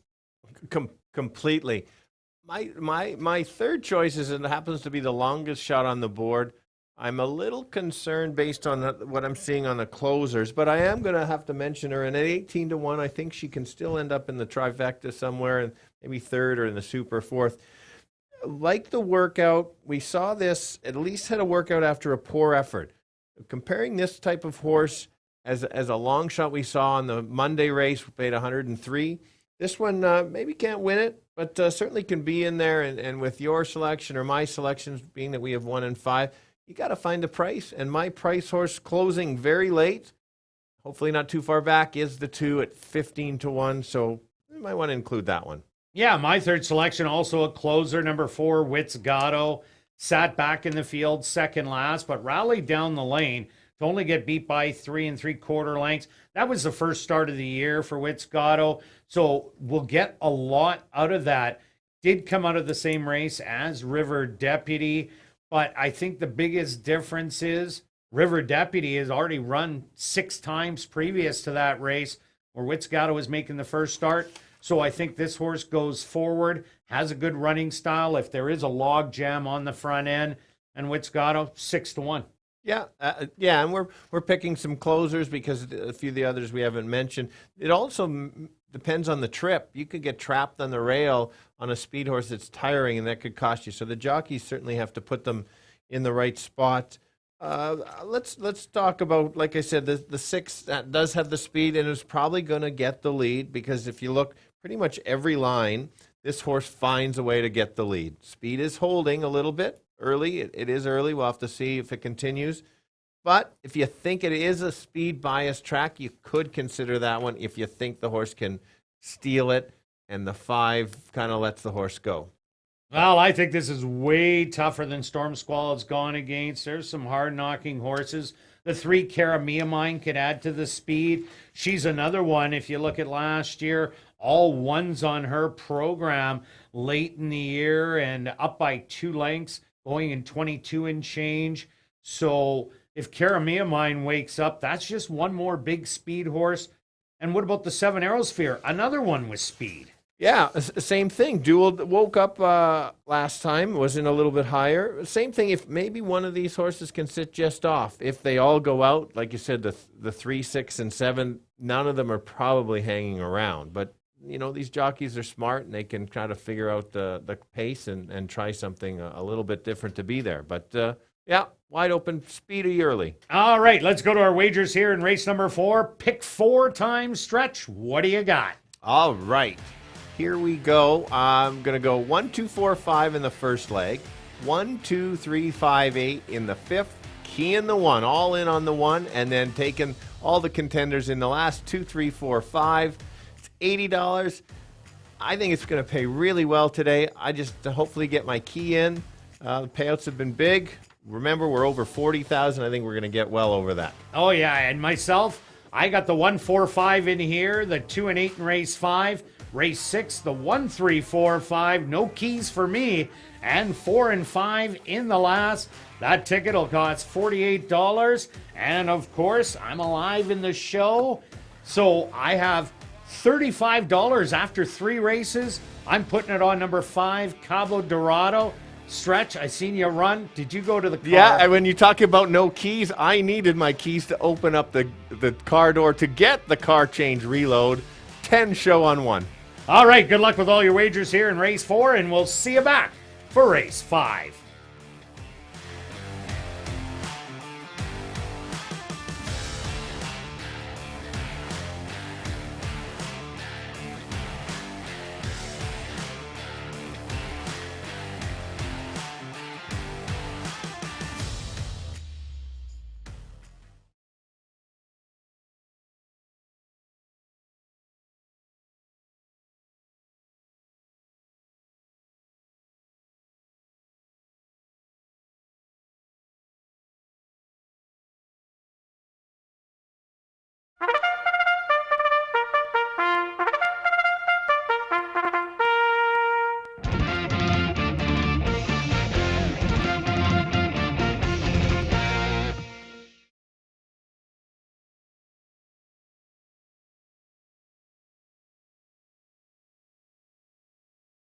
The horses are on the track for race number 4. They're going to go 5.5 furlongs for $9,800. Number 1 is River Deputy, owned by Robert Wilson, trained by Jerry Gorno, with Antonio Whitehall. Number 2 is Good to Me, owned by 2 Points Ranch, trained by Blair Miller, with Lionel Camacho Flores. Number 3 is Cara Mine, owned by Vela K. Butler, trained by Tom Gardapi Jr., with Stanley Chady Jr.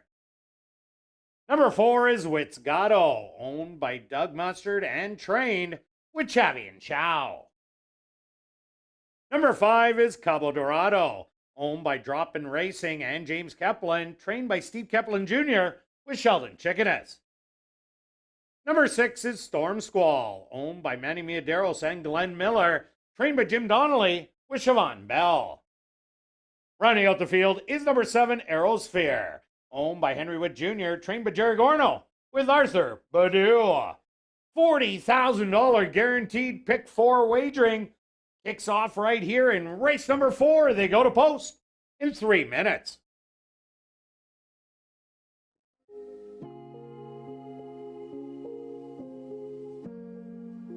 And ladies and gentlemen, this is your last chance. You got about 4 more minutes to get your tickets at guest services in the lobby for Chase the Ace, the jackpot $1,000. And remember, you are guaranteed $25. If your ticket is drawn, hurry and purchase your tickets now.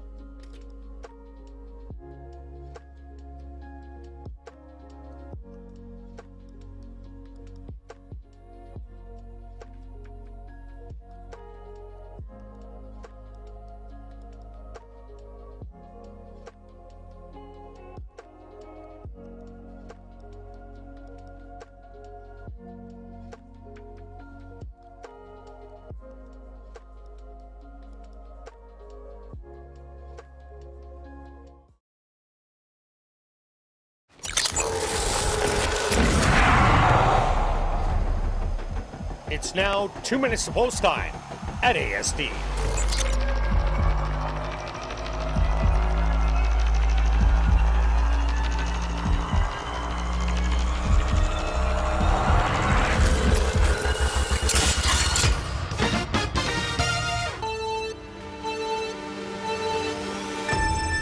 All right, here we go. 5.5 furlongs for the girls. I'm going to start on the one horse who is currently at 5-2. I think that's the right price.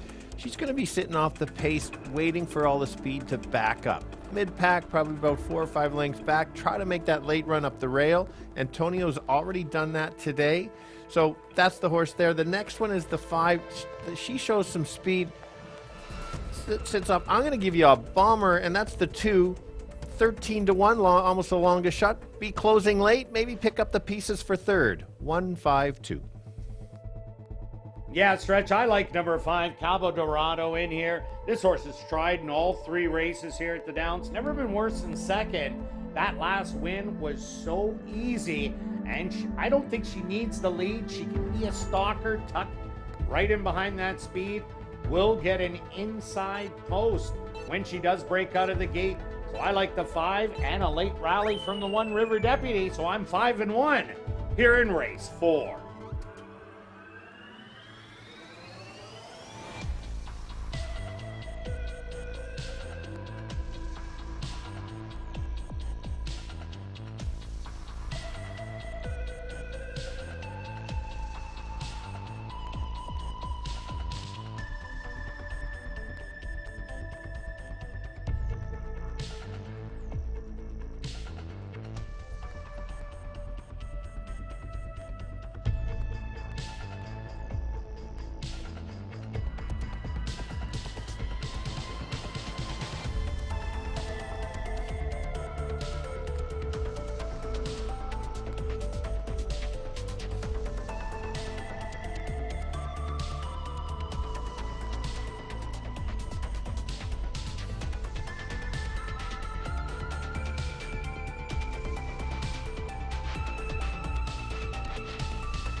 post time.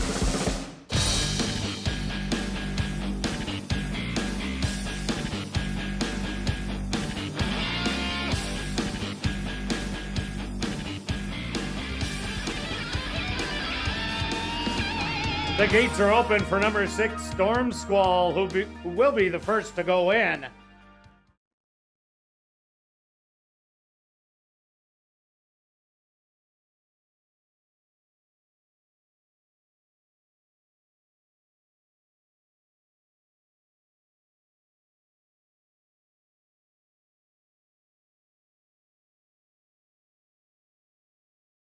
The plan worked to perfection. She's in. Next up, River Deputy.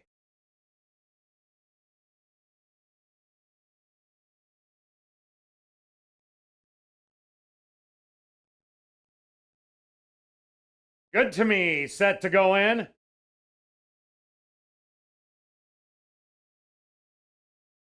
Cara Miamine's turn.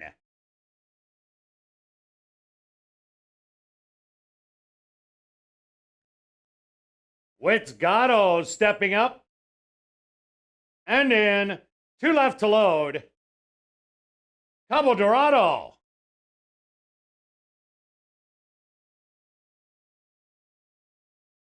And just waiting on Aerosphere to the outside. The field is set. They're at the post.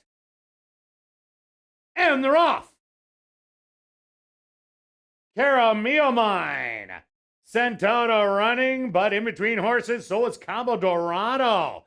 Cabo Dorado on the inside, Storm Squall. In between horses, 3 wide, Aerosphere, Cara Miamine watching the action, back in 4th. Another length and a half.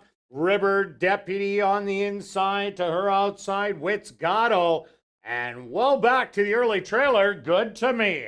The opening quarter, 23 seconds. And Cabo Dorado has that lead by a nose. Storm Squall on the outside, putting on the pressure, now falling back, making a rally. Witzgato swings 3 wide. Aerosphere in 4th, and River Deputy starting to come. Cabo Dorado spun out of that turn and opened up 5 on the field, and is at the 16th pole. Cabo Dorado, the rally for second by River Deputy. 3rd, Good to Me with a good late rally from last, and 4th to Witzgato.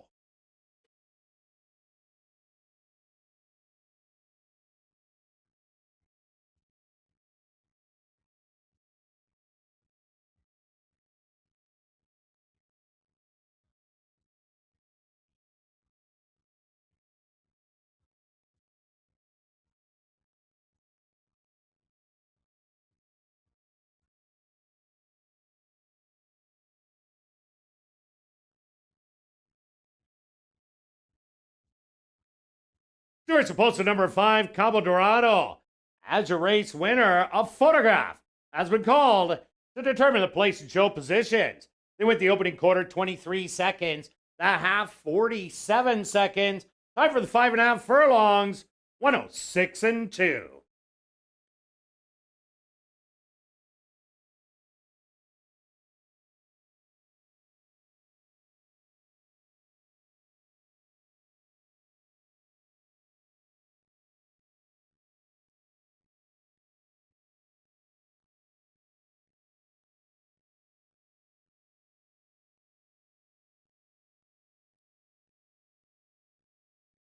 Results of the photo show number 1, River Deputy, finishing 2nd. Number 2, Good to Me, 3rd, and 4th to number 4, Witzgato.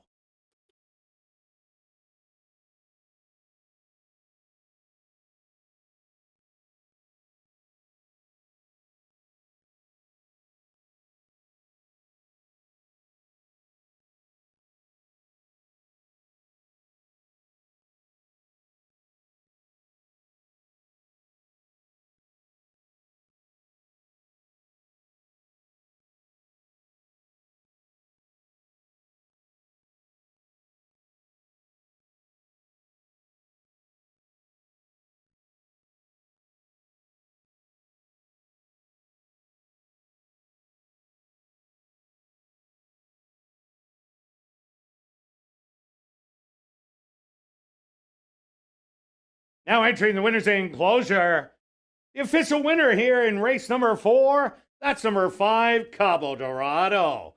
Cabo Dorado is a chestnut mare, 5 years old by City Zip, out of the mare Cape Cod Lady by Ugunska. Owned by Drop-In Racing and James Keplin, trained by Steve Keplin Jr., and ridden to victory by Sheldon Chickeness. Time for the 5.5 furlongs, 106 and 2.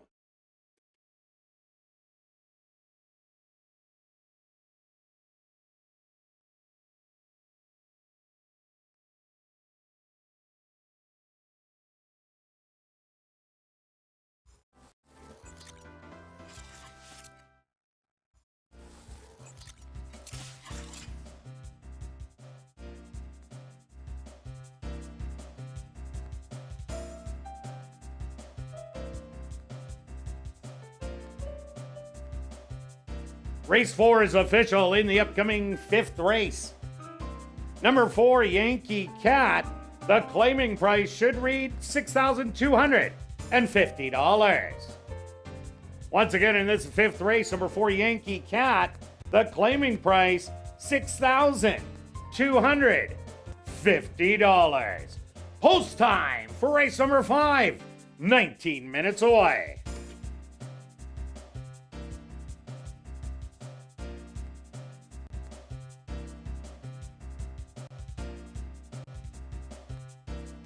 Be sure to check out our new player portal at asdowns.com. All the information you need on ASD Live Racing in one convenient place. Watch live racing access, free online ASD programs, expert selections, and more. Scan the QR code on the player portal ad in your program to go there now.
Ladies and gentlemen, turning your program back to race number 4, we had a claim to report. Claim for $3,500 was number 6, Storm Squall, claimed by Chris John Bjarnson, trainer Robert Smith.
And welcome back down the paddock for race number 5. We have a $5,000 claimer for fillies and mares 3 and up that are non-2-lifers.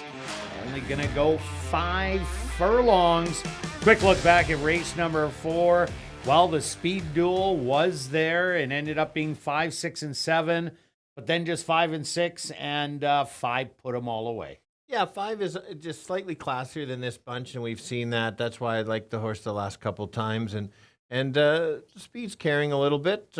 Was the best horse. Interesting on the 1 was closing late. But Stretch, you picked out Bombs Away on the 2. Yeah, Came like a freight He did. Looked really good. Complete change in form. It was basically was a nice angle. Had that workout coming in one start. Couldn't leave it out. $44 on the win. Obviously wasn't going to win the race, but the trifecta paid about $32 with the 2 favorites, basically. 1-2. Yeah, exactly. So nice payout there. All right, on to race number 5. Who do you like in here? Okay, so I've landed on the 8. Happens to be the favorite. I'm not running to the wickets to bet this horse at even money. I think the horse has been running very well. The filly.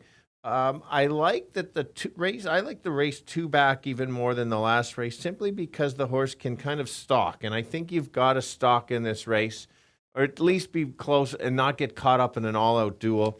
There is a bunch of other speed in here, hence why they're in for 5 at 5 furlongs. So, yes, going to be a little bit wide. Has won 3 races, and I like horses that have won multiple times. Yes, it's against the breed horses, as you mentioned, but still wins races. So, top selection in the mix. Don't like the price, but in the mix. Yeah, I like True Kate a lot. Fred Rawson has yet to run worse than 3rd this year. And I don't think True Kate actually went to the front. I think the fractions were slow, so she was kind of forced up there. She's never been on the front end battling. And then she was just so much the best, drawing off by 3. There is speed in here with the 2 Bound to Be Smart, the 3 Zen High, the 4 Yankee Cat, and the 5 Outclassed You. So there is going to be pace in here. So True Kate, I expect to come off it today, just like Chavi and Chow did on Stone Cafe. So I think big shot to win. but just a little short on the price at 6-5. I also like number 2, Bound to Be Smart. Disregard off Lasix. It didn't run on Lasix in its last start, but Bound to Be Smart didn't really show a lot of speed from a wide post position. But the different story today is it's on the inside. And we've seen Cabo Dorado take care of that. I said it would get the inside in there as long as Karamia Mine didn't run huge on the inside. Bound to Be Smart, coming out of that Gardapi barn, you never know. And it is getting play on the board as the second favorite right now at 4-1. Yeah, I'll throw in a horse to be in the mix at 7-1, kind of really cold on the board, and that's the 5, 3 out of 4 in the money. Has shown speed. This is a speed horse. She just goes to the lead, and that was a good point you made on True K. Check those fractions sometimes when you're just the best and it's not fast. So I think this horse is in the mix. The shortening up from 5.5 to 5 does make a difference. I think she's going to be that much closer to potentially getting the win in here. Again, it's a wide open race, but yeah, you can go in many directions. Do you have a long shot to add there, Kirt? Maybe number 4, Yankee Cat. Here's a horse that ran a big race first time out. The fractions weren't that good, but it did go 5.5 furlongs off of just a couple of workouts. The mom, Yankee Candy, she was a speedball that could beat the open company at the allowance level. This horse will move forward off that race and gets to cut back in distance. We don't know how good this horse is. We let one slip through our fingers. Yesterday it was Courtney Ross, who won first time out, came back and won again. Yankee Cat, 7-1. If she runs like mom, watch out. Oh, for sure. I'm gonna my long shot. I managed to get the other one show. We'll go this one that hasn't raced yet this year is the one horse Go Wit Go on the rail. Is going to be closing late. Is it 4 of 8 in the money? In the mix to get there because some of these horses are going to battle it out and tired. And so I'm going to use that for like my third selection in there. Well, it does have a good workout coming in, 37 handily around the dogs.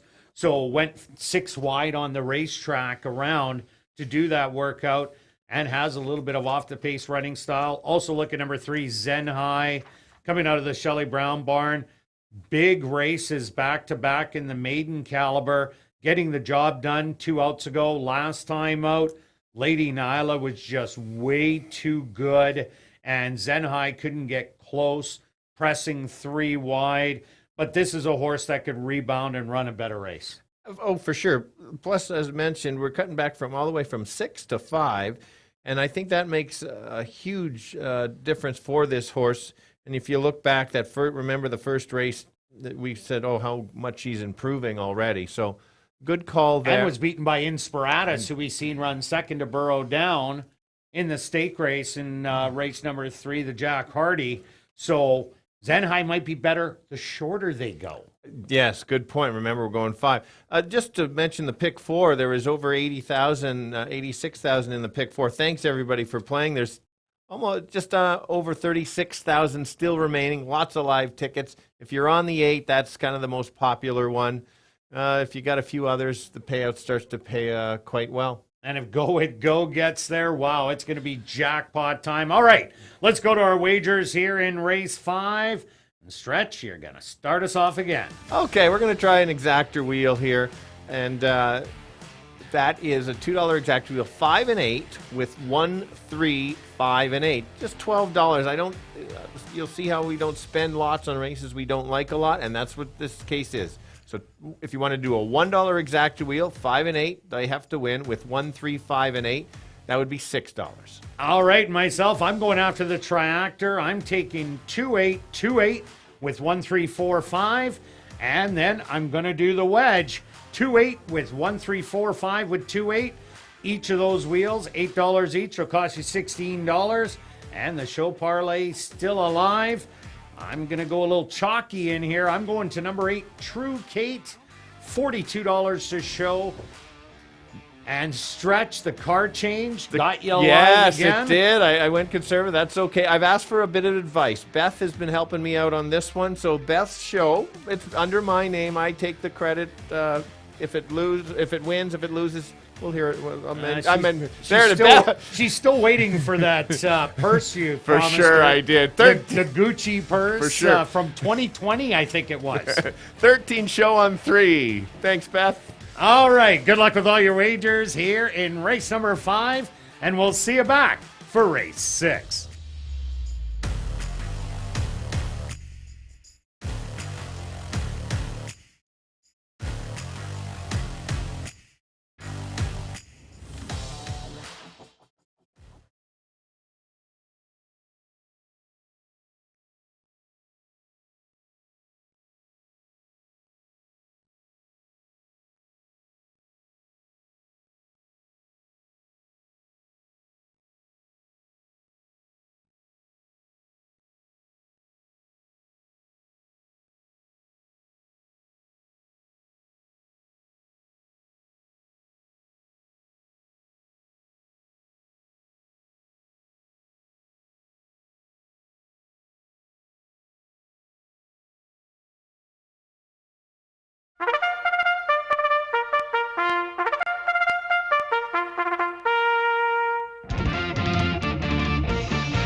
The horse are on the track for race number 5. They're going to go 5 furlongs for $9,500. Number 1 is Go It Go, owned by Bernice Amo, trained by Lee Delaron with Sheldon Chickeness. Number 2 is Bound to Be Smart, owned by Black Diamond Stable, trained by Tom Gardaby Jr. with Leroy Nelson. Number 3 is Zen High, owned by Kyle Hebert and Silver D Stable, trained by Shelley Brown with Ronaldo Cumberbatch. Number 4 is Yankee Cat, owned by Riley Kling, trained by Maria Stanford with Neville Stevenson. Number 5 is Outclassed You, owned by Bill Meikle and Wind Dancer Stable, trained by Wendy Anderson with Praven Badri. Number 6 is Phantom Power, owned by Wendy Anderson and Keith Wright, trained by Wendy Anderson with Jorge Carreño. Number 7 is Home Early Shirley, owned by Bearstream Stable, trained by Lee Delaron with Lionel Camacho Flores. And rounding out the field is number 8, True Kate, owned by the estate of Al Daly, trained by Fred Rawson with Chavi and Chow. Post time for race number 5 in 3 minutes.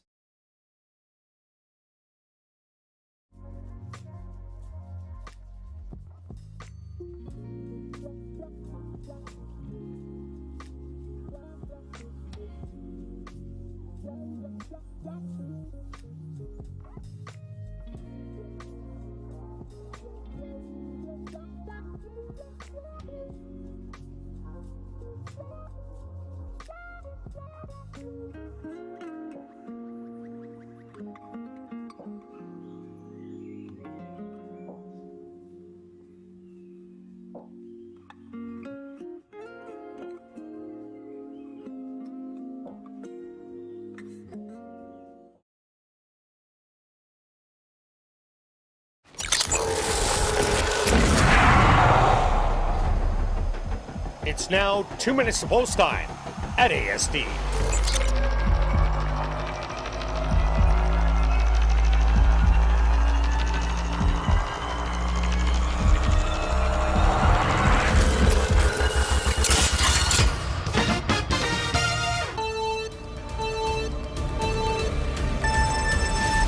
Okay, take note of the distance. We're only going 5 furlongs. It's a nice quick sprint, shortening up for many of them. 5,000 fillies and mares going on to lifetime. I'm going to land on the 8 on the outside.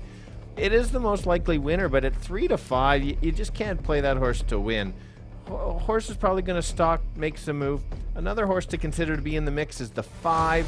Probably could be the most speed on the race. Here's my long shot that you might want to include as a place or show bet, and that's the 1. Nice workout coming in, closing late, hasn't raced, but you never know. Up the rail, 22 to 1, why not? 8-5-1. Kirt? Yeah, Stretch, I'm with you on number 8, True Kate. Again, don't like the price, but has a great running style for this race. As 2, 3, 4, and 5 all have early speed. True Kate is the true stalker in here to sit in behind and pounce on him. Chavi and Chow already with the win. But I also like number 2, Bound to Be Smart. This horse won and gains way better last year at Century Mile. Didn't show much first start. Watch for a better effort today. So I'm 8-2 here in race number 5.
Go it go. The first to step up and in. Bound to Be Smart walks in. Next up, Zen High.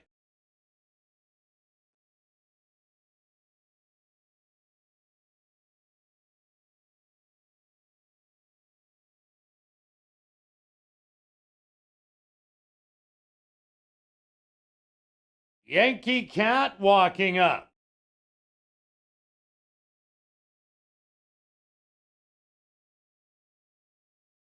Outclassed You is next. Phantom Power's turn.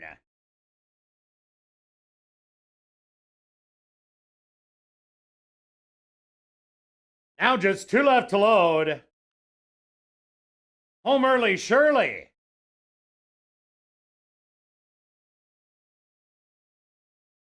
Now just waiting on the 4-5 favorite on the outside, True Kate. And they'll all be set. Zenhai a little fractious in the gate. They're at the post. And they're off. On the far outside, True Kate broke well, but Home Early Shirley like a rocket.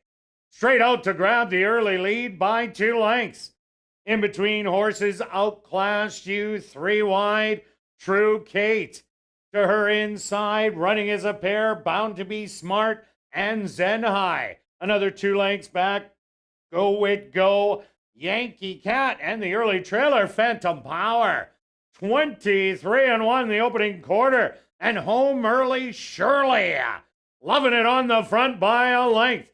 To her outside, Outclass You. True Kate making a 3 wide bid. Going to split horses is Zenhai. On the outside, Outclassed You, fighting back, Go It Go. The favorite, True Kate, inside the 16th pole, coming with late run. True Kate, Outclassed You. These 2 noses on the wire. Looks like True Kate got there. Outclassed You for second. Third goes to Zenhai, and fourth, Home Early Shirley.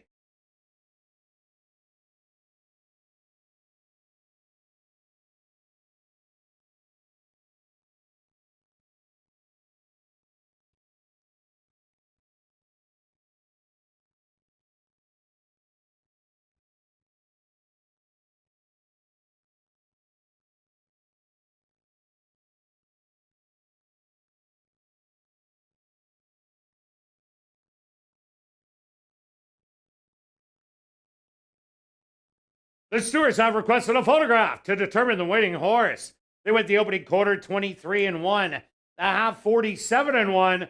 Time for the 5 furlongs, 1 minute and 3/5.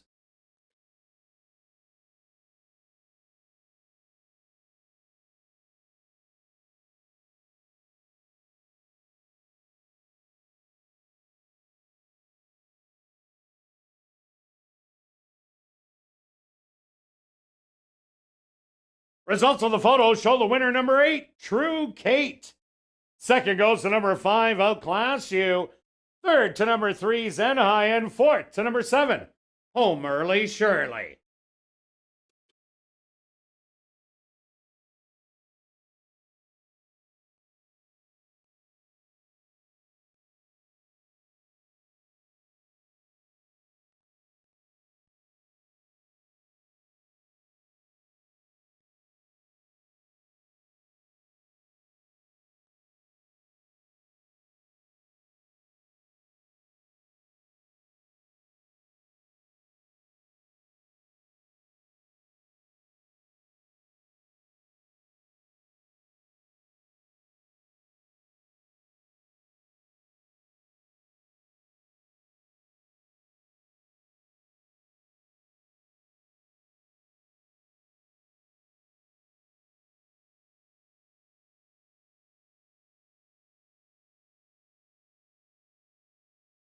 Now entering the winner's enclosure, the official winner here in race 5, that's number 8, True Kate.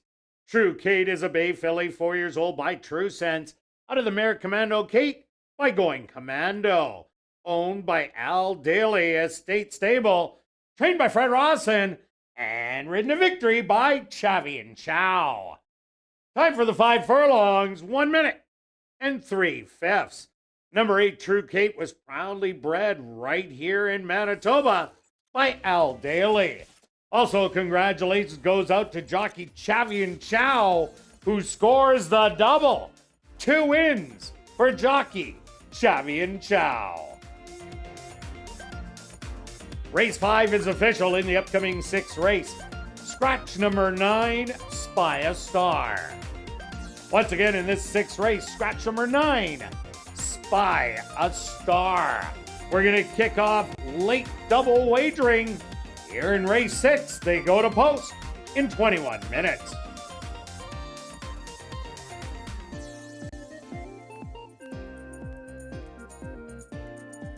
Want to keep up with upcoming events at Assiniboia Downs and live horse racing news? Well, subscribe to our weekly e-newsletter, The Inside Track. Just go to asdowns.com.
And ladies and gentlemen, in Winnipeg's Ultimate Chase the Ace, your winning ticket number 0473. Once again, the winning ticket number 0473.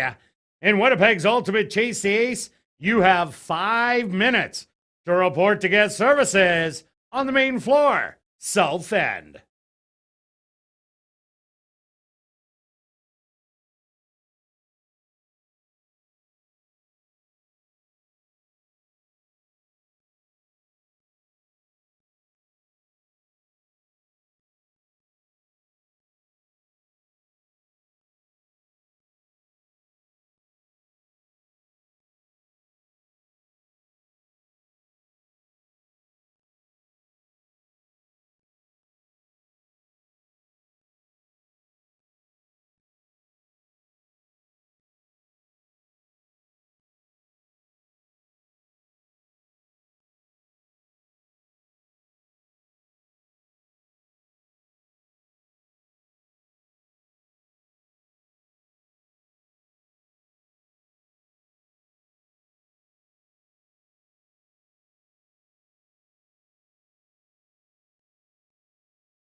And welcome back down the paddock for race number 6 for this $5,000 claimer. For fillies and mares 3 and up that are non-3 lifers, they're going to go 6 furlongs. Scratch number 9, Spy a Star. Quick look back at race number 5. Well, True Kate was just able to get up, but outclassed, she ran a real big race. Yeah, absolutely. It was a great stretch duel, finishing it up. Smart rides across the board there. Watching the riders colony this year has been so good, and timing it right, and yeah, for a lower level claiming, a very exciting race. Oh, it's been making for exciting races throughout so far. Through our first 15 days, now being our 16th day of racing, and lots of racing left to go. Okay, Stretch, over on to race number 6. Who do you like? Okay, I do like a horse quite a bit in here, and that's the one, Invader from Lone Star and Will Rogers. The key to this are the Will Rogers races. Those races are solid races. Started in special weight at Remington Park, and then found his way to Will Rogers Downs, and that track doesn't get full credit. There's some Invaders that come from Oakland Park and various other tracks that are top notch. And so, yes, the horse was at 75 non-2, but look good. My figures have this horse as a solid play. I think the horse could go right to the lead. There is some other speed, but I don't think it's as much speed as Secret Avenger. Badry's riding really well right now, and then you get a hot trainer that's been on fire the last day and a half. So it just, for me, jumps off the page. If I can get 3-1 right now, take it. I'm running to the bank. Yeah, another horse that came from Will Rogers, Brody Streak, our top 3-year-old right now, and won the last couple 3-year-old stake races. So Will Rogers is a tough place. Another horse I like, number 4, Enhanced Finance. This horse ran a big second 2 outs ago against Tuscan Damsel, who came back to win. And then last time out, Storm Squall was just the best and ran around the racetrack. But Enhanced Finance, if it runs back to that previous effort, I think it has a shot at a good top 3 finish at a big price. Oh, absolutely. It's a wide open race. I'm taking a chance on an Invader, and the other ones are showing different things. My second selections is My Princess Ellie. I picked this horse first time out, and it was a kind of a very disappointing effort, and then bounced back with a nice effort last time. We've seen that happen all early meet, maybe a poor start, then a better one. I think she's kind of rounding back into form. I like when she comes just off the pace. She's not going to be very far off, and a nice even effort certainly puts her in the mix. And you got a hot rider. Just going to look at that. Exactly right. Chavian Chow is riding so well. In the money, there's a nice maybe show bet coming up. Yeah, well, he's looking for the hat trick, Chavian Chow. Another horse I like in here, number 5, Sister of War. Started off the campaign in good fashion, stalking the speed of Outclass You and then blowing the doors off him. Winning by 4 3/4. In the comeback race, though, stumbled at the break and then was at the back of the field and made a rally down the lane to only get beaten a length and 3/4 for second. If this horse would have had a better break, would have been forward in the pace. And that's where I think she's going to be. And right now, 6-1 after she was bet down as the favorite in this condition. I think that's a massive bargain. Yeah, absolutely fair price. Look at the betting board. How good is that? You've got 6 of 8 under 10 to single digits, but no big favorites. So 7 just slight move to the 2-1. I'm going to go back to the 8 horse. We touted this horse last time after that first trip, and then came back and didn't run very well, as you can see, just under 3-1. I'm going to give this horse one more chance on this because that first effort was so good.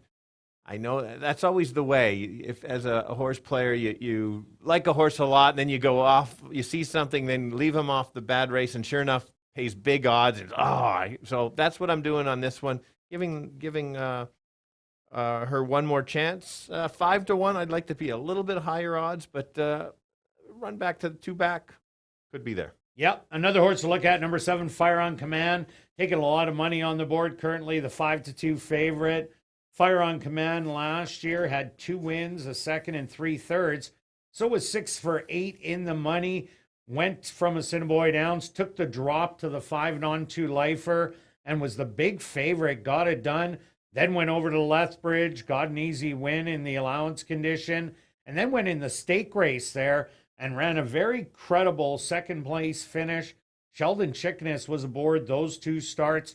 He gets the call again today. But the one thing about this horse is the workout started on June the 4th. So that was kind of a late start on this horse. I'm thinking they may have rushed it a little. Okay. It's possible. Not that I know. Yeah, not that we know. And that's a good point. But at least June 4th, it's been working out steadily. I like steady works, and that's what you get. There is that back class in there. You've got 6 of 7 in the money at the distance. Marvin Buffalo has just been. Oh, he's having a fabulous meet also. Absolutely. So as you can see, we're naming a bunch of them because it's a wide open field. We've got a couple more to look at here. Let's take a look at the 2 horses. And why would I take the 2? Yes, showed little both starts, but then here comes a workout, and it's Tom's Barn, and he's been winning races. So you don't want to disregard that. These are the type of long shots that show up only a couple starts, and then now they may be ready to run. If this horse had nothing, probably don't even work it, probably don't even go to the track. And number 6, Shake It Cali. This horse was against the boys in a non-4 lifer. Now goes non-3 against the girls. I think she needs a little bit more distance, but I won't discount her making a big late run to get a piece of the pie. Let's go to our wagers here in race number 6. Stretch. Here we go. Start us off. Really simple. One of my stronger plays or better value plays. The other one won, it paid nothing. 30 to win on the 1. All right, myself, I'm going after the late daily double. I'm doing a $2 double. I'm taking 145 in here with the 4-5 in the last. A $1 ticket, $6. I'm taking a $2 one for 12.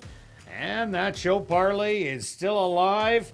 I'm up to $44. I'm going show on number 5. Whoa. Sister of War. Oh, my I'm goodness. liking that 7-1. Look at that.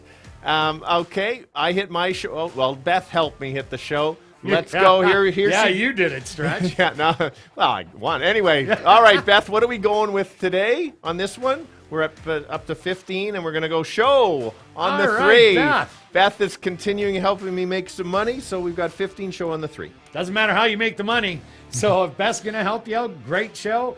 Good luck with all your wagers here in race 6, and we'll see you back for race number 7 for Jackpot High 5 Wagering.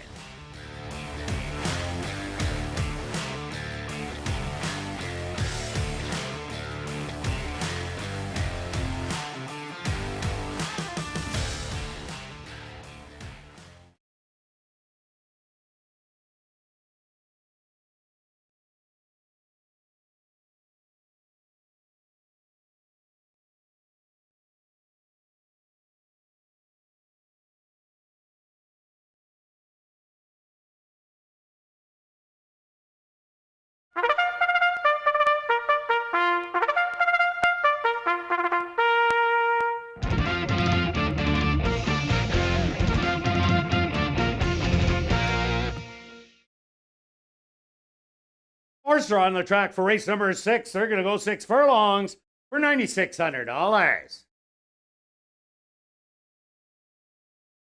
Number 1 is Secret Avenger, owned by Henry Wood Jr., trained by Jerry Gorno with Praven Badri. Number 2 is Gold Shaft, owned by Quinny Racing, trained by Tom Gardapi Jr. with Ronald Alley. Number 3 is My Princess Ellie, owned by Arneson Farms, trained by Lise Pruitt with Chavi and Chow. Number 4 is Enhanced Finance, owned by Wind Dancer Stable, trained by Wendy Anderson with Ronaldo Cumberbatch. Number 5 is Sister of War, owned by Arneson Farms, trained by Lise Pruitt with Stanley Chady Jr. Number 6 is Shake It Cali, owned by Lloyd Buffalo, trained by Jay Buffalo with Neville Stevenson.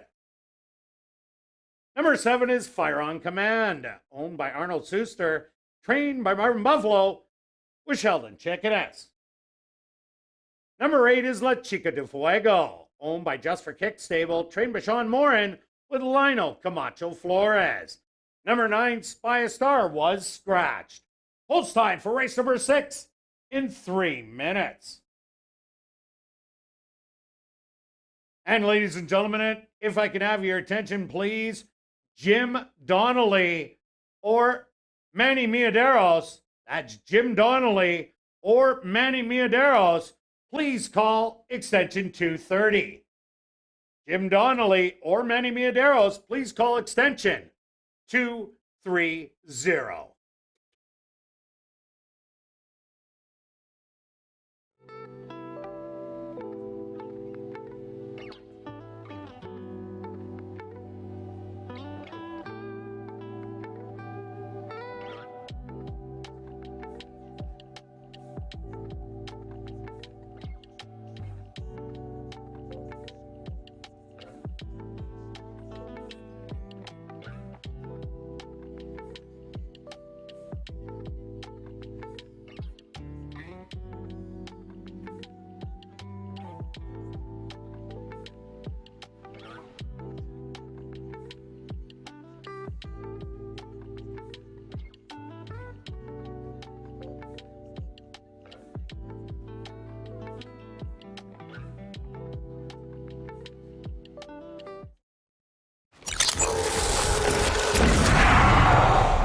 It's now 2 minutes to post time at ASD.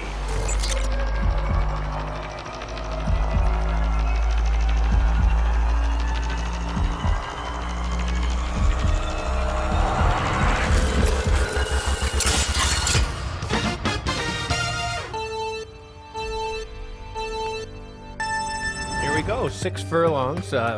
Fillies and mares going for 5,000 non-winners of 3 lifetime. I've landed on the 1 as my top selection in here. It's a solid play for myself on the card today. Coming from Will Rogers down, potentially controlling speed just off the speed if somebody tries to gun. but I think should just so much better than these if it runs its race from 2 back.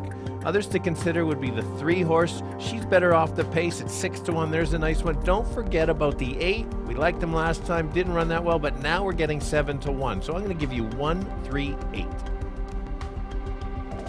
Yeah, Stretch, I also like the 1 Secret Avenger. How can you not? Coming from Will Rogers, running big races. Jerry Gorno, absolutely on fire in the last 2 days. So it makes sense to take the 1, but you're not going to get big odds. I expect those to fall. But I also like number 4, Enhanced Finance, another speed horse at 7-1 in a paceless race. And number 5, Sister of War, had a troubled beginning after a big win first time out. Expect her to improve. 1, 4, and 5. I like them any order. Good luck here in race 6.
Kirt Avenger, the current 2-1 favorite, first enter the starting gate.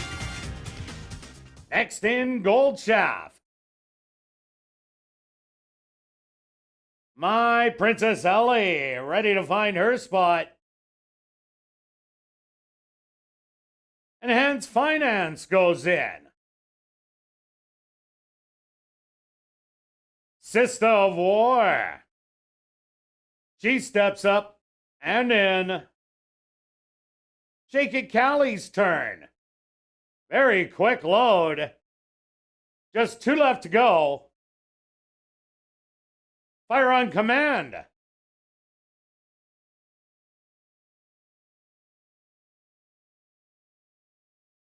And just waiting on La Chica de Fuego to the outside. They're all set. They're at the post. And they're off. From the middle, Sister of War flashes some early speed, as does Enhanced Finance.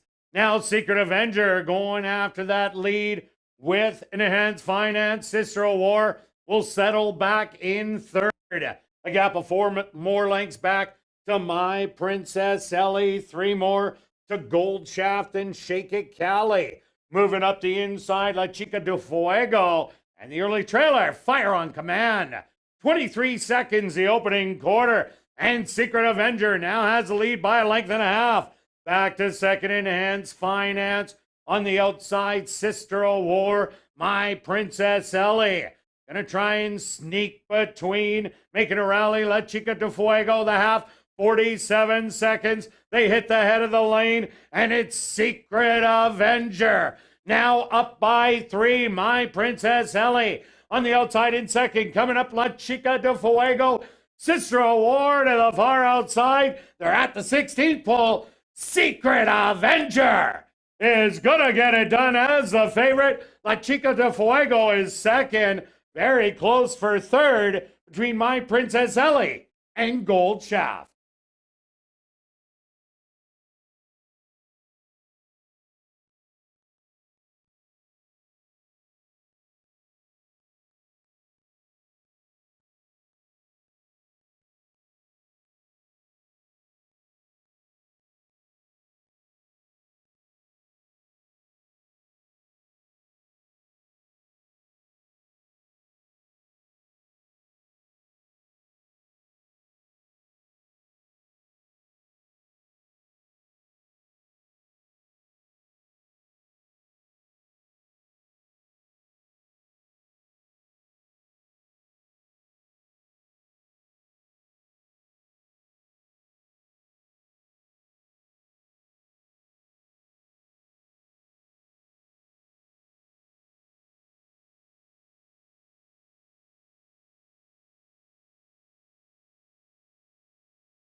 The stewards are posted to number 1, Secret Avenger, as your race winner. Second goes to number 8, La Chica de Fuego. A photograph has been called to determine the show position. They went the opening quarter in 23 seconds. The half, 47 seconds. Time for the 6 furlongs, 1:14 and 1.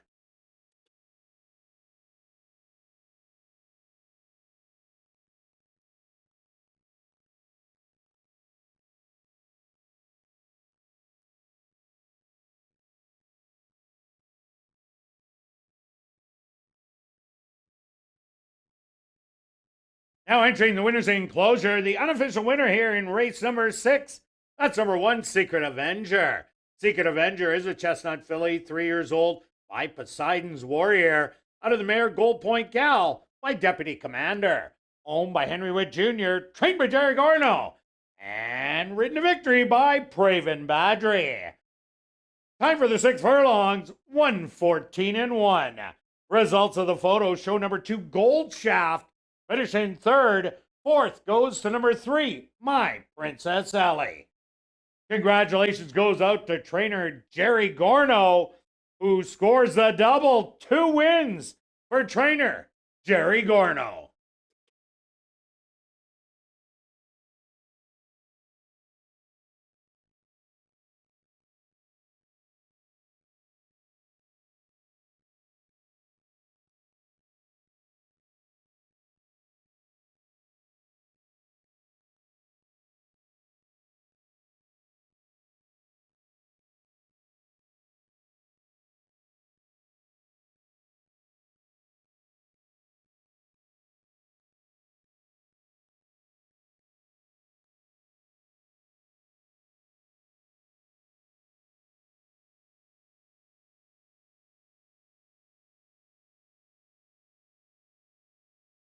Race 6 is official in the upcoming 7th race.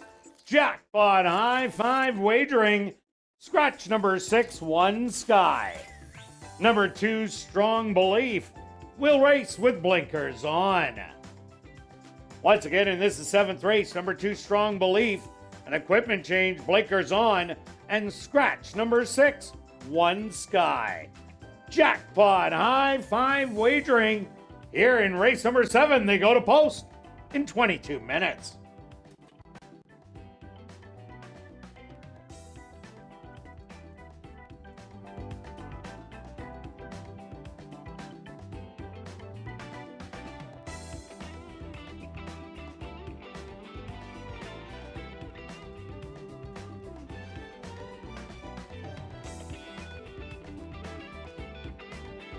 Well, after the final race, be sure to head up to the clubhouse where our popular Crazy Hour kicks in. Beer, shots, and wine for just $3.95, as well as half-price appetizers, plus 140 VLTs ready for action until 1 a.m.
And ladies and gentlemen, in Winnipeg's Ultimate Chase the Ace, Scott A went to the board and he got himself a diamond, but the 5 of diamonds.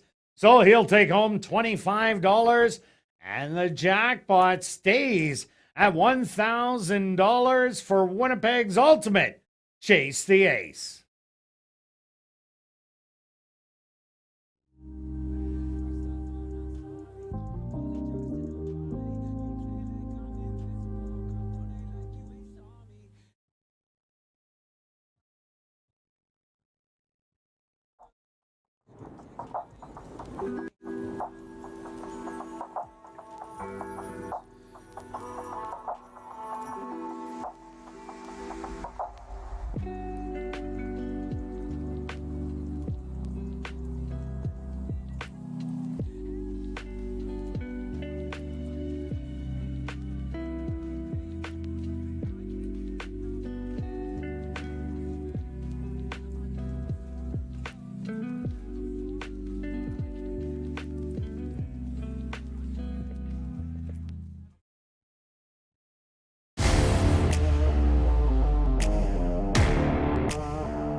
And welcome back down the paddock for race number 7 for this allowance race. 4 3 and up maidens are going to go 6 furlongs. Number 2, Strong Belief, blinkers on. And scratch number 6, One Sky. Quick look back at race number 6, Secret Avenger. Wow. Nice display in there. Yeah, I always like when that kind of happens. I talked about the Will Rogers Downs, and you were on the horse as well. And sure enough, good ride by Badri, just sending and going, and then just took over. And that's the races that I saw on replays at Will Rogers. So no surprise there. I'm glad I went back to the La Chica de Fuego. Yeah. I took enough beatings in the first 2, but yeah, got it done for you. Yeah, so it worked out super trifecta, and unfortunately Beth had a bad beat. She learned what a bad beat is with the 2 beating the 3. Just by not even a lip. That was a whisker. Okay. Okay, on to race number 7. Who do you like, Stretch? Okay, I'm going to go to the horse I've been following along and making money. I haven't picked this horse as a top selection until now. That's number 4, Finalized. Thanks, Jake. And this horse, first race out, coming from Canterbury, showed big improvement, pressed on the rail against Timely Ruckus, who is a nice runner, Oscar the Gulch. And then last time, I really liked Oscar the Gulch, but I like this horse to run second. It was such a good race. It pressed Oscar the entire way around, and I actually thought this horse was going to go by Oscar at about the 8th pole. Got a little tired, and Oscar was just a little bit better. Similar race. I think the horse is going to improve a little bit and go right to the winner's circle. Another nice price at 4-1 here. So we got a nice price last race. Let's try to finish off the week the same way. Yeah, I agree with you. I liked Oscar to the Gulch against Timely Ruckus. Timely Ruckus came back to win an allowance non-2 lifer against a real solid field. And Oscar the Gulch, wow, what a great race last time to follow up with his previous great race. So take nothing away from Finalize. I think that's a key race where Finalize will also come back to win out of. So I pick him on top. I think he's the speed of the race. I also like number 5, Sidero, a first-time starter by Clint Wilson. The dad, 9 wins, $227,000 going a rut of ground. The mom, a 7-time winner of $70,000, and she was a sprinter. The 3 siblings that this horse does have, 2 of them still maidens, the other didn't start, but this one comes in with a very sharp work in 114-4. Clint Wilson, he's a 25% win clip trainer. You give him a horse, he'll get it to the winner's circle, and he gets firsters ready to go. Yes, and off camera you mentioned about Calfari, one of the greats here, and that was his horse. So if he's anything close to Calfari, wow, watch out. Well, that's going to be interesting. That's going to be hard to beat Calfari. It would be hard to beat. It would be hard. My second, but it wouldn't surprise me. There you go. My second selection is the 3. I like the running style of this horse. There we go. Can sit just off and makes an even run. Maybe not quite up to the speed of the 4. but I just think this horse puts himself in the money, and then that workout again. So Mike Taphorn with a nice 5 furlong work coming in, going to be in shape. They're going 6 furlongs, where everybody hasn't gone 6 except the 7 horse. So they're stretching out a little bit longer. You need some stamina going 6. So I think that's a good horse to include in the money for sure. Yeah, another horse I like in here, number 2, Strong Belief. They put blinkers on today, and Strong Belief made a good rally 2 outs ago against Livery Man, who battled it out and went on to win. And then last time made a little belated rally as the speed stuck around for first and second. I think the blinkers will make this horse sit a little bit closer. And if that is the case, watch for a big rally on Strong Belief from just off the pace. Yep. And let's go to the 8 horse here. Another kind of speed horse. Did lose to the 3 horse one, but did race open. Raced against Better Make It 2, who made it 3 last night. Yeah, 3 in a row in the Frank Arneson. So there's some nice competition there. I think the horse certainly can be in the mix. It's going to have to have a little bit longer staying power. That's the only maybe hesitant about that one, but she can run for sure. He can run. Yeah, another one to look at, number 10, Warbucks. Here's a horse coming by way of Canterbury. Ran in maiden allowance to start off the year. Ran a good race in there, only beaten by 7. The comeback race looks kind of bad, beaten by 13.5, but that winner won easily by 9.5 lengths. Took the drop one more time, but went a route of ground. Didn't look like the horse wanted any part of that. This could be a horse that also shows speed from the outside, and you're getting value. Canterbury horses do very well here at our track. So 8-1 could be the biggest bargain on the board. For sure. Well, finalize came from Canterbury Park, and look at the turnaround from there, for sure. All right, let's go to our wagers here in race number 7. Start it off, Stretch. Okay, here we go. We're going to... Normally, you've seen exactor boxes of $3 or $2. I like these 3 horses quite a bit. If the first-time starter is something, then it's going to make an exactor pay. We're both alive in the pick 4, pick 5. $5 exactor box, 3, 4, and 5. That's $30. You could do a $1 for 6. And just before you go, thanks for tuning out in all week. Full credit to our production crew. They put up with all of our shenanigans. They don't know what we're putting up. They've got to listen to us and be ready for the next. So I think we have the best production crew around. Your bet, Kirt. Definitely. And I'm going with 30 to win on 4. I think Finalize is going to go gate to wire. Good luck with all your selections here in race 7. And we'll see you back Monday, 6:45 Central for ASD Live.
The horse on the track for race number 7. They're going to go 6 furlongs for $16,000.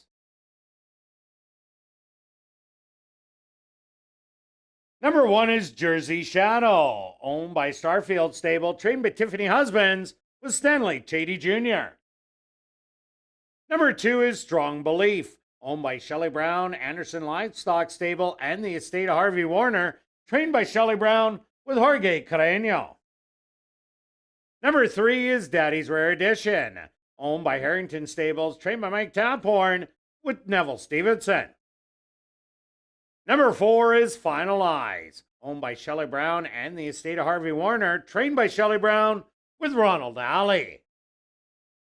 Number 5 is Sodero, owned by Clint Wilson and Judy Bradley, trained by Clint Wilson with Siobhan Bell. Number 6, One Sky, was scratched. Number 7 is King Wit, owned by Henry Witt Jr., trained by Jerry Gorno with Sheldon Chickeness. Number 8 is He's the Chairman, owned and trained by Shelley Brown, Chavi and Chow board. Number 9 is Zuri Razazi, owned by Kenneth Amther, trained by Gordon Amther with Praven Badri. Rounding out the field is number 10, Warbucks, owned by Gary and Brenda Bergsrud, trained by Devin Gittins with Ronaldo Cumberbatch. Jackpot high five wagering here in race number 7. They go to post in 3 minutes.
It's now 2 minutes to post time at ASD.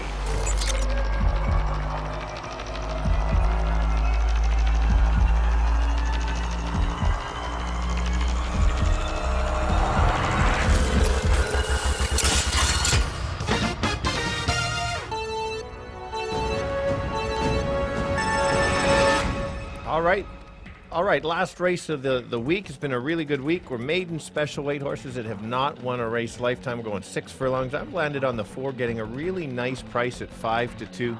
Horse has been very game, running against some very nice horses. Sitting on a win, could get the lead or just be right close and take over late. That's a must use. Others to consider would be the 3. This horse has also been running well, sits just off the pace, has a workout coming in, and if you need a first-time starter, could be good as the 5. So I'll give you 4-3-5. Kirt? Yeah, Stretch, I'm with you on number 4, Final Eyes. Beaten by really good ones in the last 2 races. Looks to be the speed. Speed's doing well on the racetrack. So I think he has a big shot, but I do like that first-time starter, Sodero. If you don't know Clint Wilson, he's been around these parts for years at his young age of 86 with some big horses, and he sends them ready to go at first asking. And I do like the 10 Warbucks. So let's go 4, 5, and 10 here in the nightcap, race number 7.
time.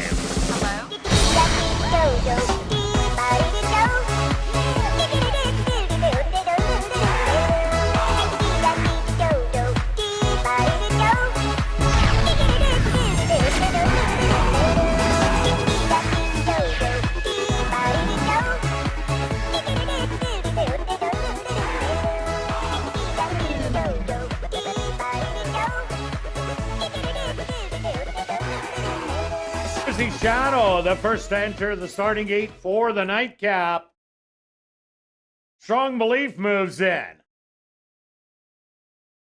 Next up, Daddy's Rare Edition.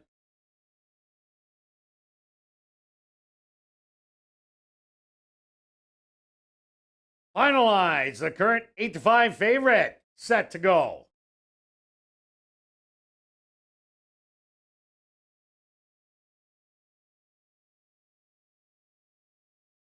Next up, the first-time starter is Sadero.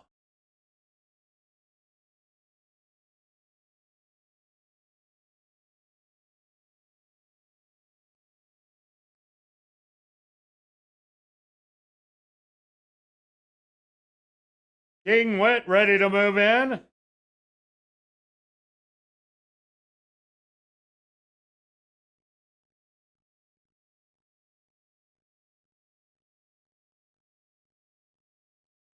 He's the chairman, ready to step up and in.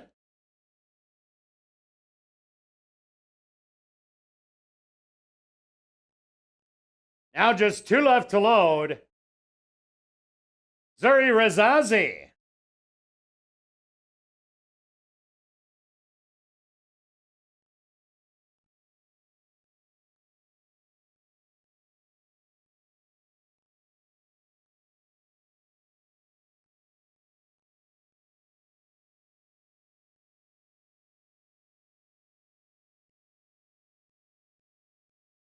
Zuri Razazi getting a little extra help from the gate crew is in now. And just waiting on Warbucks to the outside.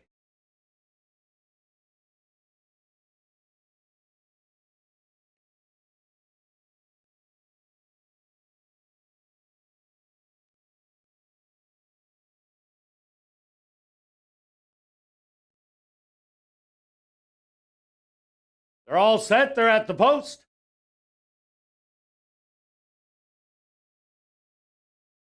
And they're off. From the middle, finalize, flashing speed, but Jersey Shadow is going to take the lead by a neck. To the outside, he's the chairman. Warbucks right there, 3 wide, another length back, making up ground. Daddy's Rare Edition settled back in 5th, finalize. About gap 5 more, and you're going to see the firster Sadero moving up on the inside. That's Strong Belief, and way back to Zuri Razazi. 22-3, a heated opening quarter, and he's the chairman with the lead by a length and a half. To the outside, Warbucks trying to make up ground. Daddy's Rare Edition, Strong Belief, the half, 46-2. They hit the head of the lane, and the leader still, he's the chairman. Rallying up the inside, Daddy's Rare Edition, Strong Belief to the outside. Now blows right on by. A 16th of a mile to go. Strong Belief is gonna win it by 2. Second's gonna go to Daddy's Rare Edition. Third, he's the chairman. Looked like 4th to finalize, and 5th to Sadero.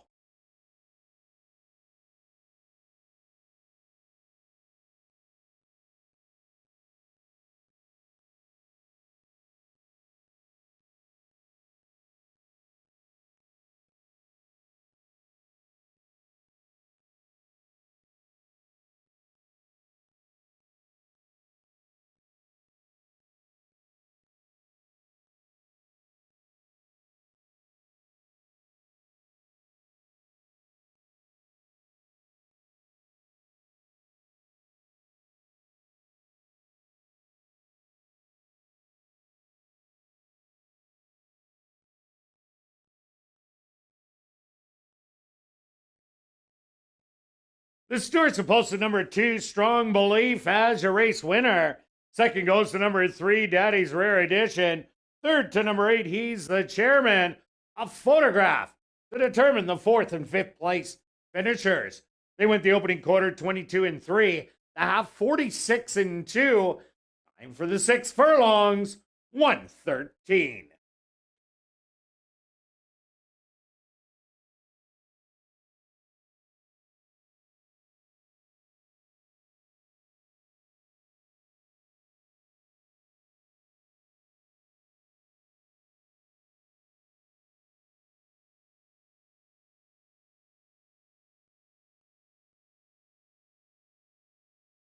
Results of the photos show number 4 finalized, finishing 4th.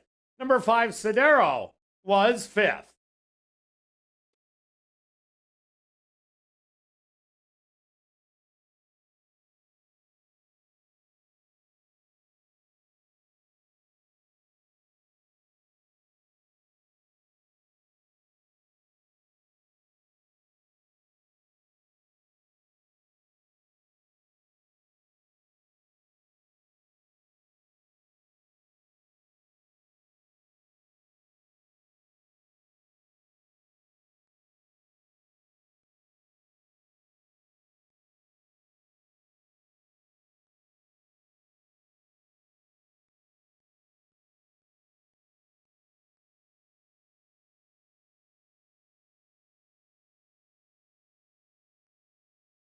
Now entering the winner's enclosure, the unofficial winner here in race number 7, that's number 2, Strong Belief. Strong Belief is a dark bay or brown gelding, 3 years old, by Strong Mandate, out of the mare Daydream by Rockport Harbor. Owned by Shelley Brown, Anderson Livestock Stable, and the estate of Harvey Warner, trained by Shelley Brown, and ridden to victory by Jorge Carreño. Time for the 6 furlongs, 1:13.